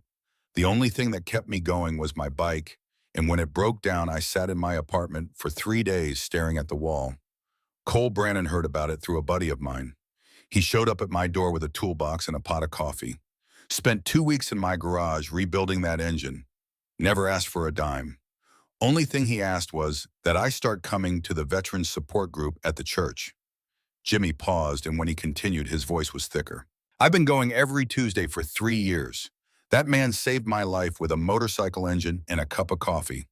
Rosie squeezed Cole's hand. He did not look at her because he knew that if he did, he would lose his composure entirely. Sarah from the diner stood next. She was a compact woman with flour-dusted hands and a voice that could carry across a crowded kitchen. She talked about how Cole always made sure the homeless folks who drifted through town got a hot meal, paying their tab quietly at the register when no one was looking and refusing to let anyone thank him for it. He'd just say, "Put it on my account, Sarah," and walk out like it was nothing. But it wasn't nothing, not to the people eating that food. Tom Bridwell from the hardware store told the room about the winter 3 years ago when old Mrs. Hennessy, the widow who lived on Birch Street, had her furnace die in the middle of a cold snap. Cole had driven to her house at midnight, pulled the furnace apart, replaced the igniter with a spare from his garage and refused payment. Told her to bake him a pie instead, Tom said. She baked him one every month after that until she passed. Then Billy Peterson stood up. He was a thin man in his 40s with the careful posture of someone who has learned to stand steady through hard work and harder choices. His hands shook slightly, but his voice was clear. I was hooked on meth for 15 years, he said, and the room went very quiet. Lost my wife, lost my kids, lost everything that mattered. Cole found me behind his shop one night, half frozen out of my mind. Any other person would have called the cops or walked away. Billy's voice cracked. He didn't do either. He put me in his truck, drove me to the rehab clinic in Helena, sat with me through intake, and visited every single week for 6 months. Every week. Never missed. I'm 2 years clean now. And the only reason I'm standing here is because that man right there gave a damn when nobody else did. The room was silent except for the hum of the fluorescent lights and the sound of someone crying softly in the back row. More stories followed. The school janitor whose transmission Cole had rebuilt for the price of parts. A teenage boy named Marcus, who Cole had taken on as a mechanic's apprentice when the kid had been heading toward trouble, teaching him to channel his anger into the precision of engine work. A single mother whose car Cole had fixed on Christmas Eve so her kids could get to their grandmother's house. Each story was a brick in a wall being built around Cole, and Rosie a wall of evidence that no court document could tear down. Cole stared at his boots through all of it, his throat tight, his jaw clenched against emotions he was not accustomed to showing in front of other people. He had never wanted recognition for any of this. He had not done these things to build a case, or to earn forgiveness, or to prove anything to anyone. He had done them because they needed doing, and because somewhere deep inside the wreckage of his former life, there was a small, persistent voice that sounded exactly like Elaine's, telling him that a bear could be gentle if it chose to be. The law sees a record from 30 years ago, Pastor Mabel said, her voice carrying to every corner of the room, steady as a lighthouse beam. She looked directly at Ms. Holt. We see a man who has spent decades quietly helping others put their lives back together. A man who fixes things, not just machines, people. Then Rosie stood up. She did not ask permission. She did not look at Cole for approval. She simply rose from her chair, smoothed the front of her blue dress, the way she had seen grown-up ladies do in the church on Sundays, and spoke in a voice that was clear and strong, and carried the absolute conviction of a child who has not yet learned to doubt herself. Papa Bear teaches me to always help people. He says it's what makes a heart grow bigger. The room was utterly still. Cole blinked hard, fighting back something that felt like it might overflow and drown him. He felt Rosie's small hand reach up and pat his cheek, and her fingers came away wet with a tear he had not realized had fallen. Ms. Vivian Holt closed her notepad slowly. Her professional mask slipped just for a moment, and beneath it, Cole saw something he had not expected. Not pity, not sympathy, something rarer. Respect. Maybe, she said quietly, just loud enough for him to hear. People really can change. The night before the hearing, Cole could not sleep. He sat in his leather armchair, the same chair he had been sitting in when Rosie first knocked on his door, and stared at the two envelopes on the coffee table. The first bore the courthouse seal and contained the date and time of the hearing that would determine everything. Tuesday, 9 in the morning, Courtroom B, Judge Malcolm Whitfield presiding. The second envelope was from Vernon Briggs. It had arrived that afternoon, slipped under the garage door while Cole was picking Rosie up from school. Inside were photocopies, club photographs from the 90s showing a younger Cole, surrounded by men in leather vests, holding bottles and grinning at the camera. Arrest reports with his name circled in red ink. A newspaper clipping from the Great Falls Tribune describing a bar fight that had sent 2 men to the hospital. And a typed note unsigned but unmistakable. The judge should see who you really are. Cole had stared at the photographs for a long time. The man in them was a stranger. Younger, harder, with a full black beard and eyes that held nothing tender. He had been a weapon in those days, aimed at whatever the club pointed him toward, and he had been proud of it. Proud of the fear he inspired. Proud of the reputation that preceded him into every room. Now that pride tasted like ashes in his mouth. He had called Pastor Mabel. She had listened as she always did without interrupting. Vernon sent copies to the courthouse too, she said quietly. I've spoken with the clerk. They'll be part of the record. Cole's stomach had dropped. What does that mean for the hearing? There was a pause that lasted too long. It means the judge will see everything, Cole, the good and the bad, and he'll have to decide which one outweighs the other. After hanging up, Cole had driven to a public defender's office in town. The lawyer, a tired woman with a stack of files on her desk that reached her chin, had reviewed his case in 20 minutes and given him an honest assessment. Your record is heavy, Mr. Brannon. Multiple assault charges, the aggravated battery conviction, and 3-year sentence. The club affiliation, with the additional materials that have been submitted to the court, she glanced at the photocopies, the judge will have significant concerns. But the community testimonials, Cole pressed, the DNA results, Ms. Holt's reports, all helpful, all important, but judges in custody cases weigh risk above all else. Your past represents a documented pattern of violence. The question the judge will ask is, can a man with this history guarantee the safety of a child? She had looked at him with tired, honest eyes. I'll do what I can, Mr. Brannon, but you should prepare for the possibility that the court may not rule in your favor. Now in the darkness of the cabin, Cole turned those words over in his mind. Prepare for the possibility, such a clean clinical phrase for the end of the world. He looked at Rosie's bedroom door, closed the faint glow of Christmas lights visible at the threshold. Behind that door, his daughter was sleeping in a bed he had built with his own hands under a dream catcher her mother had made, wrapped in a quilt stitched by a grandmother she would never meet. Everything good he had ever done in his life was concentrated in that small room, breathing softly and dreaming of things he could not protect her from. For the first time since Rosie's arrival, Cole felt the edges of something dark creeping in. Not anger, something worse. Doubt. The whisper that maybe the system was right, maybe a man like him, no matter how much he had changed, was not the right person to raise a child. Maybe Rosie deserved something better, something cleaner, a home without the shadows of a violent past hanging over it like storm clouds. Maybe he should let her go.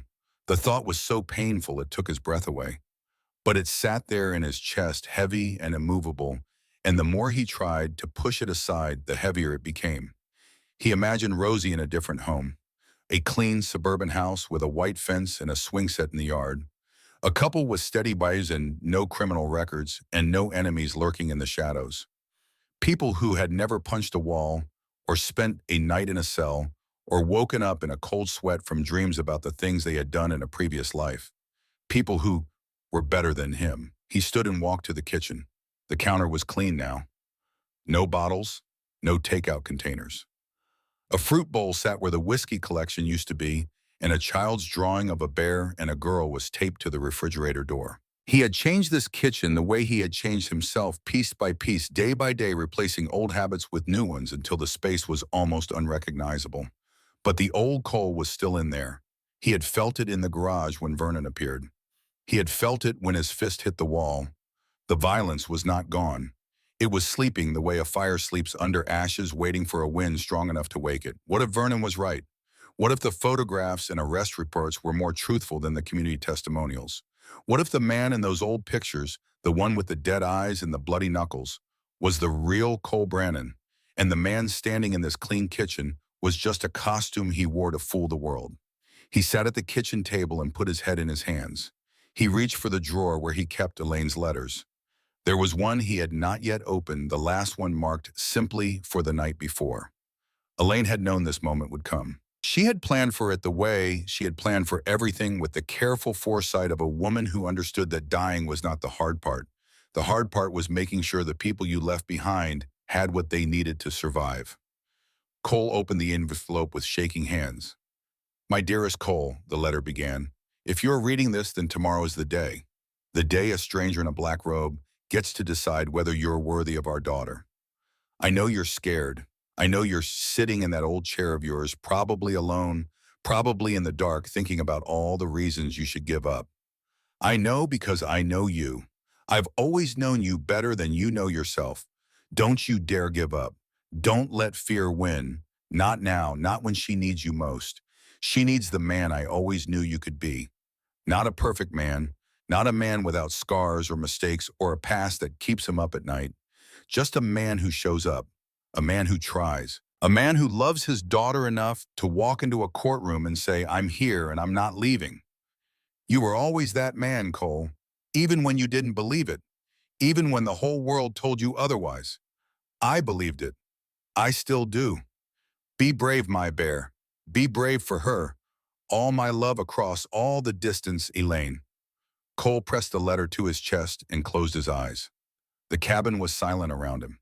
The fire had gone out hours ago, and the cold had crept in through the walls and the floorboards and the gaps where the wind found its way inside. But the letter was warm against his heart, and the words it contained were warmer still. He did not sleep that night, but somewhere in the hours before dawn, the doubt receded. Not because it had been defeated, but because something stronger had taken its place. In the morning, he put on a tie. The courtroom smelled of old wood and floor polish, and the particular anxiety that accumulates in places where lives are decided by strangers. Morning light came through tall windows and fell in pale rectangles across the wooden benches, which were packed with faces Cole recognized. Pastor Mabel in the second row, her silver hair pinned back, her hands folded in her lap. May from the diner still wearing her apron under her coat. Mrs. Calloway from the school, her reading glasses on her forehead. Jimmy Harlan in a pressed shirt, his prosthetic leg hidden beneath slacks.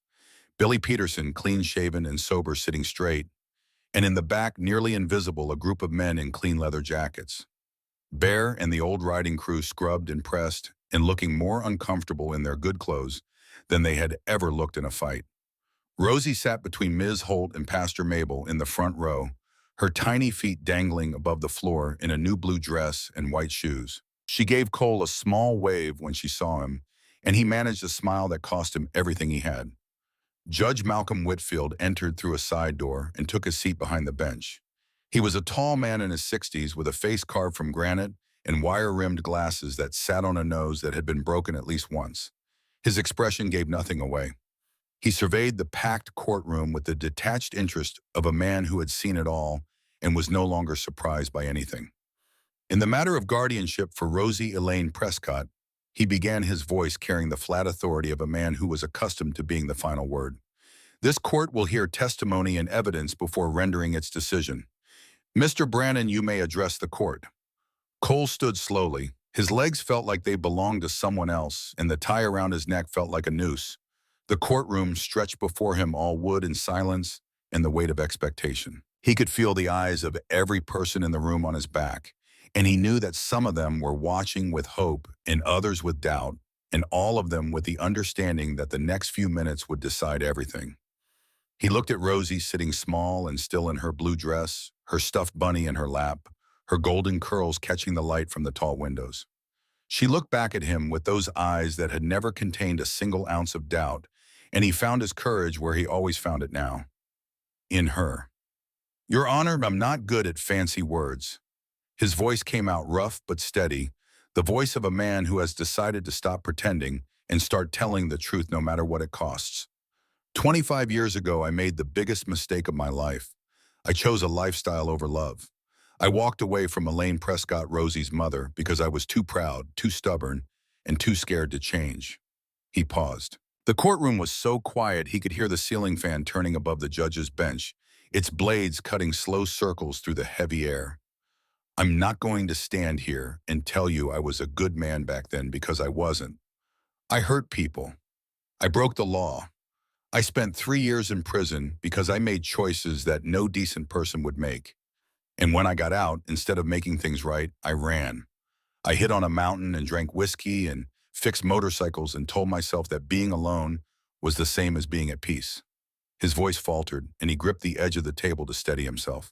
I was wrong. I was wrong about a lot of things. But the thing I was most wrong about was the idea that a man can't change. That once you've been a certain way, you're stuck being that way forever. Because I have changed, not perfectly, not completely. I still have a temper. I still make mistakes. I punched a hole in my wall 2 weeks ago and scared my daughter, and that's something I'll carry for the rest of my life. A murmur moved through the courtroom. Cole pressed on. But I'm here. I'm standing in this courtroom in a tie I don't know how to tie, asking you to give me the chance to be the father Rosie deserves. Not because I've earned it. I know I haven't. But because she needs me. And because her mother believed in me enough to send our daughter to my door in a snowstorm, trusting that the man she knew 20 years ago was still in here somewhere. He placed his hand flat against his chest. I've spent years running from who I could have been, running from everything that mattered. Then one night during the worst storm of the year, this little girl showed up at my door with a stuffed bunny and a letter from her mama. And suddenly running wasn't an option anymore. He looked at the judge, meeting those granite eyes directly. I know what my record says about me. I know about the fights, the arrests, the years I wasted. But that man isn't who I am anymore. His voice cracked on the next word, and he did not try to hide it. Rosie. Rosie gave me a reason to be the father I should have been all along. Judge Whitfield leaned forward slightly, his expression still neutral. And how can this court be certain you won't return to your previous lifestyle, Mr. Brannon? Because she needs me, Your Honor.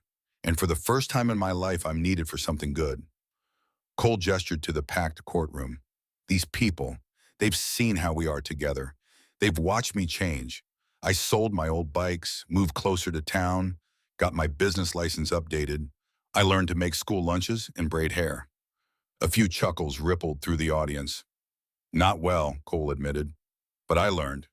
The chuckles faded and Cole's voice dropped lower, carrying an emotional weight that silenced the room. But most importantly, I learned what Elaine knew all along. That love isn't about being perfect. It's about showing up every day and trying your best to be better than you were yesterday. Cole sat down. His hands were trembling and he pressed them flat against his thighs. Every word had been the truth, and the truth had cost him more than any fight he had ever been in. Ms. Holt stood next. She approached the bench with her leather portfolio, her heels clicking against the polished floor. Her posture was straight, her face composed, but something in her demeanor had shifted since the community meeting. There was a precision to her movements that suggested a woman who had made a decision and was committed to seeing it through. Your Honor, I've been monitoring Mr. Brannon's interactions with Rosie for the past several weeks. She laid documents on the bench one by one. I have here character references from local business owners, veterans. He's helped through his motorcycle repair work, and several parents from Rosie's school. I also have confirmation of biological paternity showing Mr. Brannon is Rosie's father. She paused, and when she continued, her voice carried a careful weight. While Mr. Brannon's past is concerning, my observations indicate a genuine transformation. Rosie is well cared for. She attends school regularly and is performing above grade level. Her emotional stability has improved markedly since entering Mr. Brannon's care. The home environment, while unconventional, is safe, warm, and child-appropriate. Judge Whitfield examined the documents without expression. The courtroom held its collective breath. Mr. Brannon, the judge said, looking up from the papers, your record shows multiple assault charges between 1995 and 2000.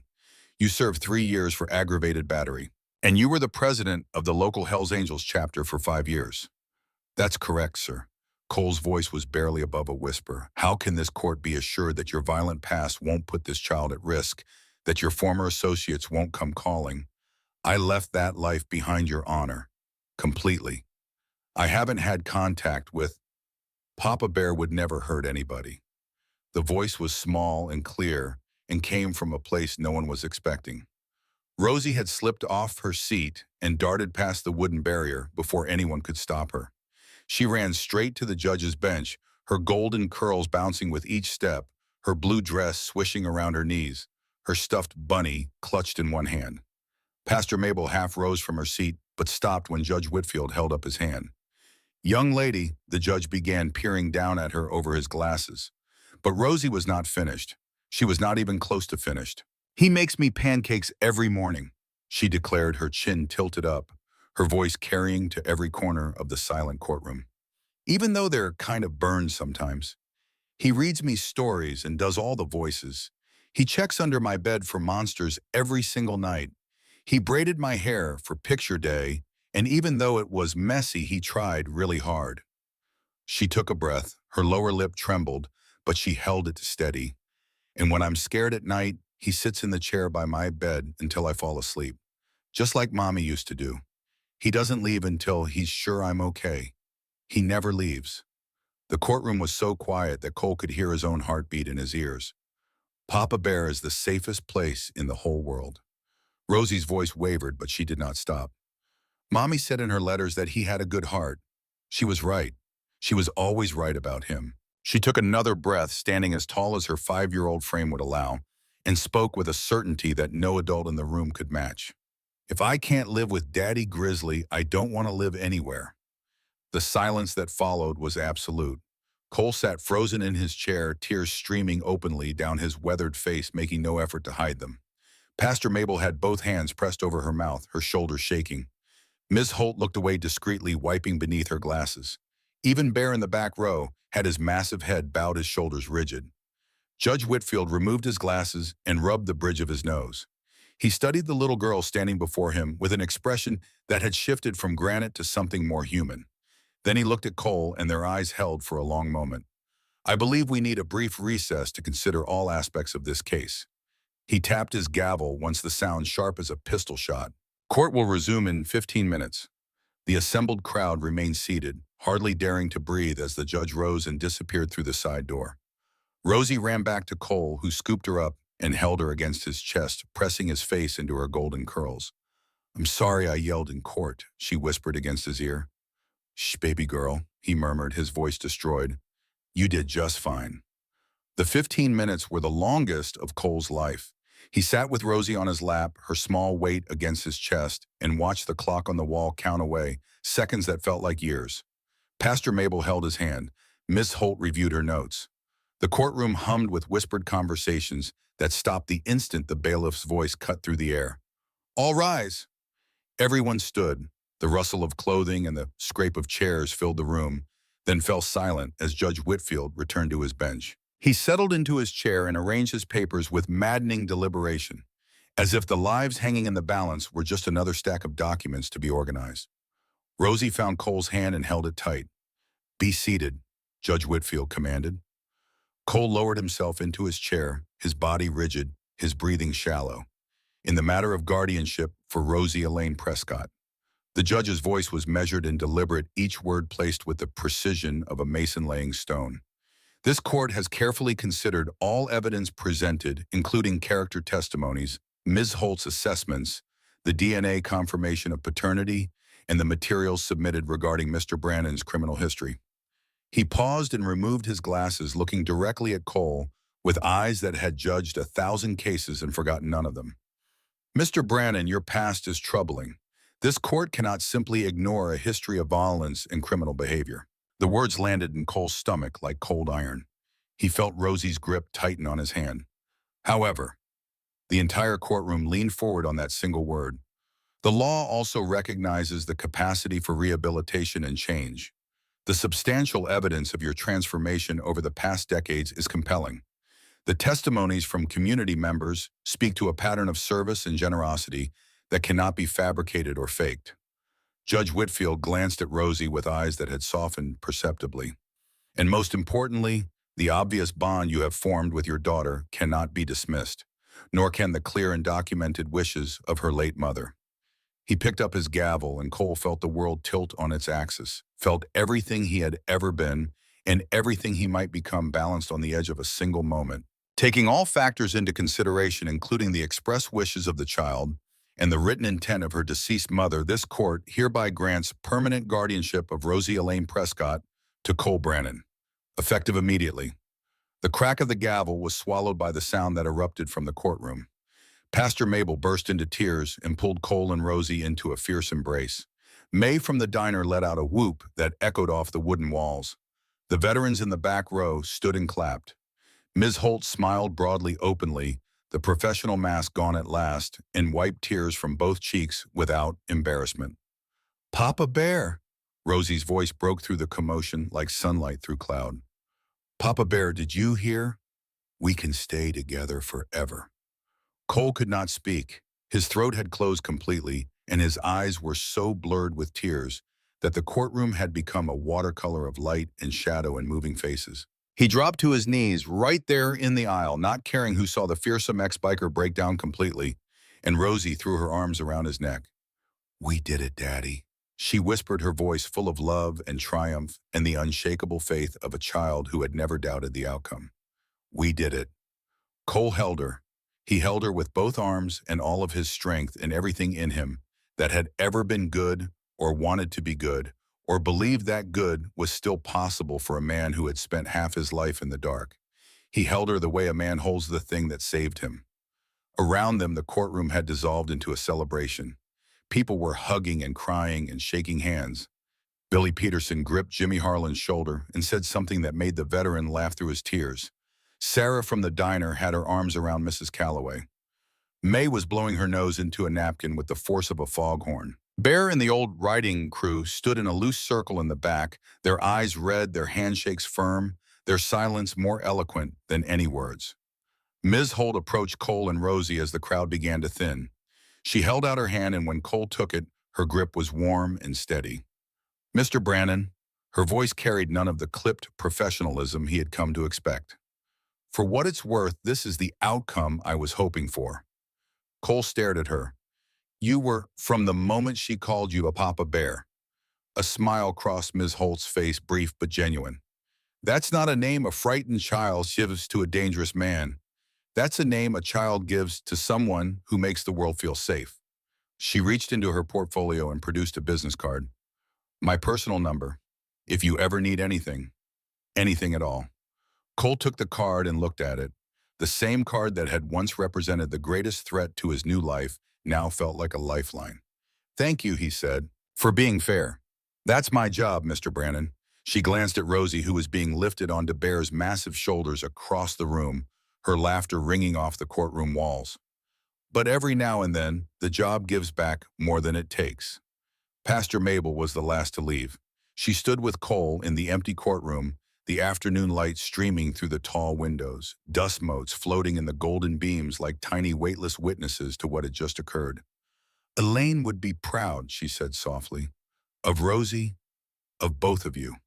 Through his tears, he saw Judge Whitfield watching them from the bench, through the side door which he had cracked open just enough to observe the aftermath. A faint smile crossed the judge's granite face before he quietly closed the door, leaving the father and his daughter and their community to the business of beginning again. Spring came to Montana the way it always did, slowly, and then all at once the snow retreating up the mountains like a white tide pulling back to reveal green earth and wildflowers and the sound of water running everywhere. The river swelled with snowmelt, and the meadows along its banks exploded with lupine and Indian paintbrush and wild iris coloring the valley floor in shades of purple and red and blue that seemed too vivid to be real. A gentle breeze carried the scent of fresh paint through the open windows of the small yellow house on Maple Street. Inside, Rosie's giggles echoed off the walls of her new bedroom as she twirled in circles, admiring the rainbow stripes Cole had spent an entire weekend painting, his hands aching from the work of getting each color band perfectly straight. Look, Papa Bear, the colors dance when I spin. She spread her arms wide, her polka dot dress flaring out. Cole leaned against the doorframe, a smudge of blue paint in his silver beard, and watched her spin. The room was everything the cabin bedroom had been and more. Sunshine poured through lace curtains. The cedar bed he had built stood against one wall covered in the patchwork quilt and surrounded by shelves of books and stuffed animals. The dream catcher hung in the window, catching the light, its shadow dancing on the floor. You like it then? It's perfect. Rosie flopped onto the bed. And look, she pointed to the window seat he had built. Now I can watch for you coming home from the garage every day. The garage was 3 blocks away now. Cole had moved the entire operation from the mountain cabin to a proper shop on Main Street, complete with a new sign that had become the talk of the town. Papa Bear's Garage, it read in bold red letters with a cartoon bear wearing sunglasses and a leather vest painted beneath. The grand opening was on a Saturday in early May. Pastor Mabel organized it because she organized everything, and the turnout surprised even her. A crowd of townspeople and bikers gathered in front of the garage, spilling onto the sidewalk and into the street. Cole stood before them in a clean white shirt and pressed jeans, his silver hair combed back, his beard trimmed, looking like a man who had been remade from the inside out. Rosie stood beside him, bouncing on her toes, wearing a tiny leather vest over her polka dot dress. A large red ribbon stretched across the garage entrance, and she held oversized scissors that were nearly as tall as she was. Ready, kiddo, Cole whispered. Ready, Papa Bear. He lifted her so she could reach the ribbon. The scissors made a satisfying snick as they cut through the red fabric. I declare Papa Bear's garage officially open, Rosie announced, and her clear voice carried across the crowd like a bell. Cheers erupted. Someone revved a motorcycle engine in celebration. Inside the garage, everything gleamed. Tools hung in organized rows. Workbenches were clean and labeled. And in one corner next to the window, a small desk held crayons and paper. In a stack of picture books, Rosie's spot for after-school afternoons while her father worked. Pastor Mabel pulled Cole aside as the crowd filtered in for coffee and cake. She carried a wrapped package under her arm. I've been waiting for the right moment to give you this. Elaine left it with me, the last thing. Cole unwrapped it carefully. Inside was a framed letter on cream-colored paper, Elaine's handwriting flowing across it in elegant curves that he had memorized long ago. Thank you for finding her when I no longer could. His hands did not tremble this time. He held the frame steady, reading the words twice, then three times, letting them settle into the permanent part of his memory where they would live for the rest of his life. Rosie appeared at his side and slipped her small hand into his. Is that from Mommy? Yeah, Squirt, it is. He lifted her so she could see. Your mama always did know things would work out somehow. They hung the letter above his desk in the garage, right where everyone who entered would see it. The glass caught the afternoon light and threw warm reflections across the tools and the workbench and the motorcycles waiting to be repaired. I think, Pastor Mabel said softly, watching Cole and Rosie together, this is exactly where it belongs. The weeks that followed were the fullest of Cole's life. He worked in the garage during the day, the familiar rhythm of wrench and socket and the clean smell of motor oil grounding him the way it always had. But now the work had a purpose beyond survival. Each engine he rebuilt, each frame he straightened, each veteran he helped, and each teenager he mentored was a stitch in the fabric of a life built not on running from the past, but on walking steadily into the future. Rosie thrived. She moved through first grade with the easy confidence of a child who knows she is loved, making friends with the unself-conscious openness that adults lose somewhere between childhood and the accumulation of scars. She brought home drawings and spelling tests and stories about her day that Cole listened to with the focused attention of a man who knows that every moment matters because he wasted so many of them. On Saturday mornings, they rode Bunny Rocket through the mountain passes, Rosie's small arms wrapped around his waist, her helmet decorated with stickers she had chosen herself. Stars and butterflies and one that said Biker Princess in glitter letters that caught the sun and threw sparks of light across the road behind them. On Sunday afternoons, they visited Pastor Mabel at the church where Rosie helped arrange flowers, and Cole sat in a pew that no longer felt foreign, listening to sermons about grace and redemption and the stubborn persistence of love. On weekday evenings after dinner and homework, they sat on the porch of the yellow house on Maple Street and watched the sun go down behind the mountains. The sky would turn from blue to gold, to pink to purple, and Rosie would point out shapes in the clouds and make up stories about the birds that flew overhead, and Cole would listen and nod, and sometimes add a detail that made her laugh, and the sound of her laughter was the closest thing to music he had ever known. One evening in late August, Cole pulled Rosie's small purple bicycle out of the garage and removed the training wheels. They had been practicing for weeks, Cole jogging alongside with his hand on the back of the seat, his boots pounding the pavement, sweat darkening his flannel shirt as he tried to keep up with a child who seemed to have no concept of speed limits. Remember what we practiced? He asked, positioning himself behind the bike. I'll hold on at first, but you've got to keep pedaling. Keep pedaling. Look ahead, not down. Rosie recited the instructions with the solemnity of a pilot running through a pre-flight checklist. Then she added, and believe in myself. That's my girl. She pushed off. Cole ran alongside his hands, steadying the seat, feeling the wobble gradually smooth out as she found her balance. Her legs pumped the pedals with fierce determination, and her golden curls streamed out from under her helmet like a flag. You're doing it, Cole called out. You're doing it, Rosie. Don't let go. I already did. She turned her head and saw that his hand was no longer on the seat, that he was standing in the middle of the street 10 feet behind her, and for a moment her eyes went wide with surprise and her front wheel wobbled dangerously. But then her jaw set and her hands steadied on the handlebars and she pedaled harder and the wobble smoothed out and she was riding. She was riding. Papa Bear, look, I'm doing it. Cole stood in the street with his hands on his hips and tears on his cheeks, and a smile so wide it ached watching his daughter ride away from him down Maple Street, growing smaller and more independent with every revolution of the wheels, and he had never been prouder of anything in his entire life. She circled back to him, braking unevenly, the bike skidding slightly on the pavement. Her face was flushed with triumph, and her eyes were blazing with the particular joy that comes from doing something you were afraid you could not do. Did you see me? I saw you squirt. You were perfect. The September morning was crisp and clean, the air carrying the first hint of autumn when Cole pulled his truck into the elementary school parking lot. The vehicle, once cluttered with motorcycle parts and empty coffee cups, now held a booster seat and a collection of stuffed animals scattered across the back seat. A crayon drawing of a bear family hung from the rearview mirror, swaying gently as the truck came to a stop. Cole caught his reflection and barely recognized the man looking back. The wild beard was gone, replaced by smooth-shaven cheeks that showed the lines and weather marks of a life lived hard and then, against all odds, lived better.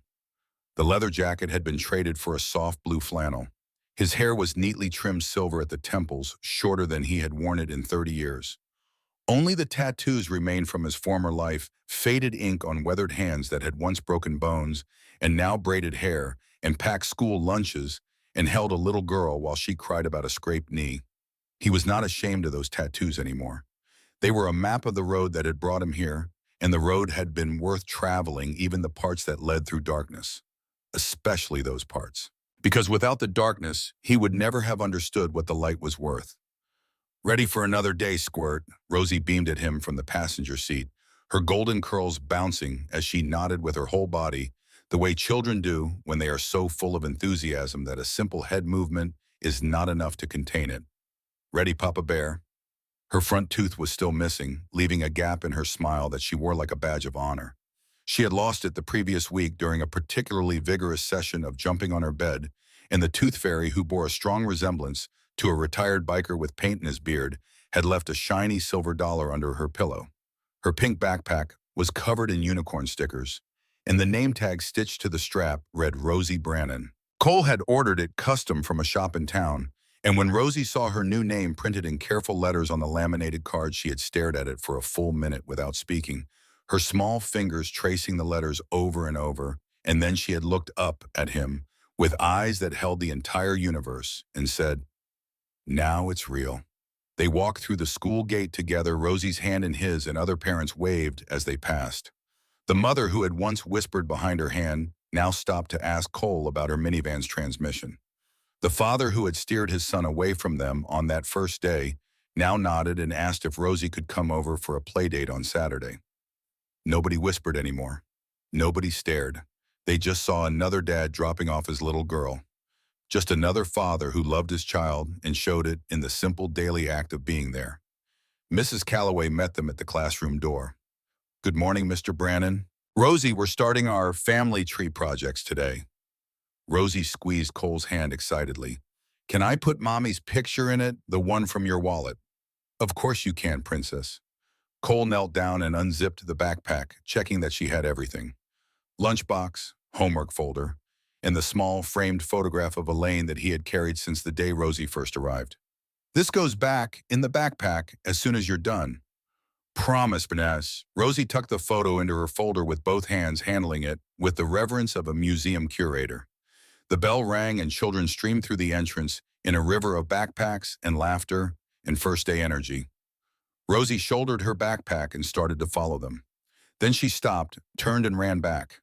She rose up on her tiptoes and planted a kiss on Cole's cheek. His beard was gone now, and the kiss landed on a skin that was warm and weathered and belonged to a man who had traveled a very long road to arrive at this ordinary, extraordinary moment. "I love you, Daddy." Cole watched her skip away through the school doors, her golden curls catching the morning sun, her backpack bouncing with each step. She turned once at the entrance and waved, and he waved back, and then she was gone, swallowed by the bright hallways and the sound of children and the business of growing up. He stood there in the parking lot for a long time, one hand raised in a wave that had already been returned, his eyes bright and full. The morning sun was warm on his face. The mountains rose in the distance, blue and ancient and permanent, and the sky above them was the particular shade of blue that only exists in Montana in September, vast and deep and without a single cloud. Cole Brannon lowered his hand and smiled. It was the smile of a man who had finally found the thing he had been looking for his entire life, and it had found him first standing on his doorstep in a snowstorm, wearing a pink coat and holding a stuffed bunny, asking if she could come home.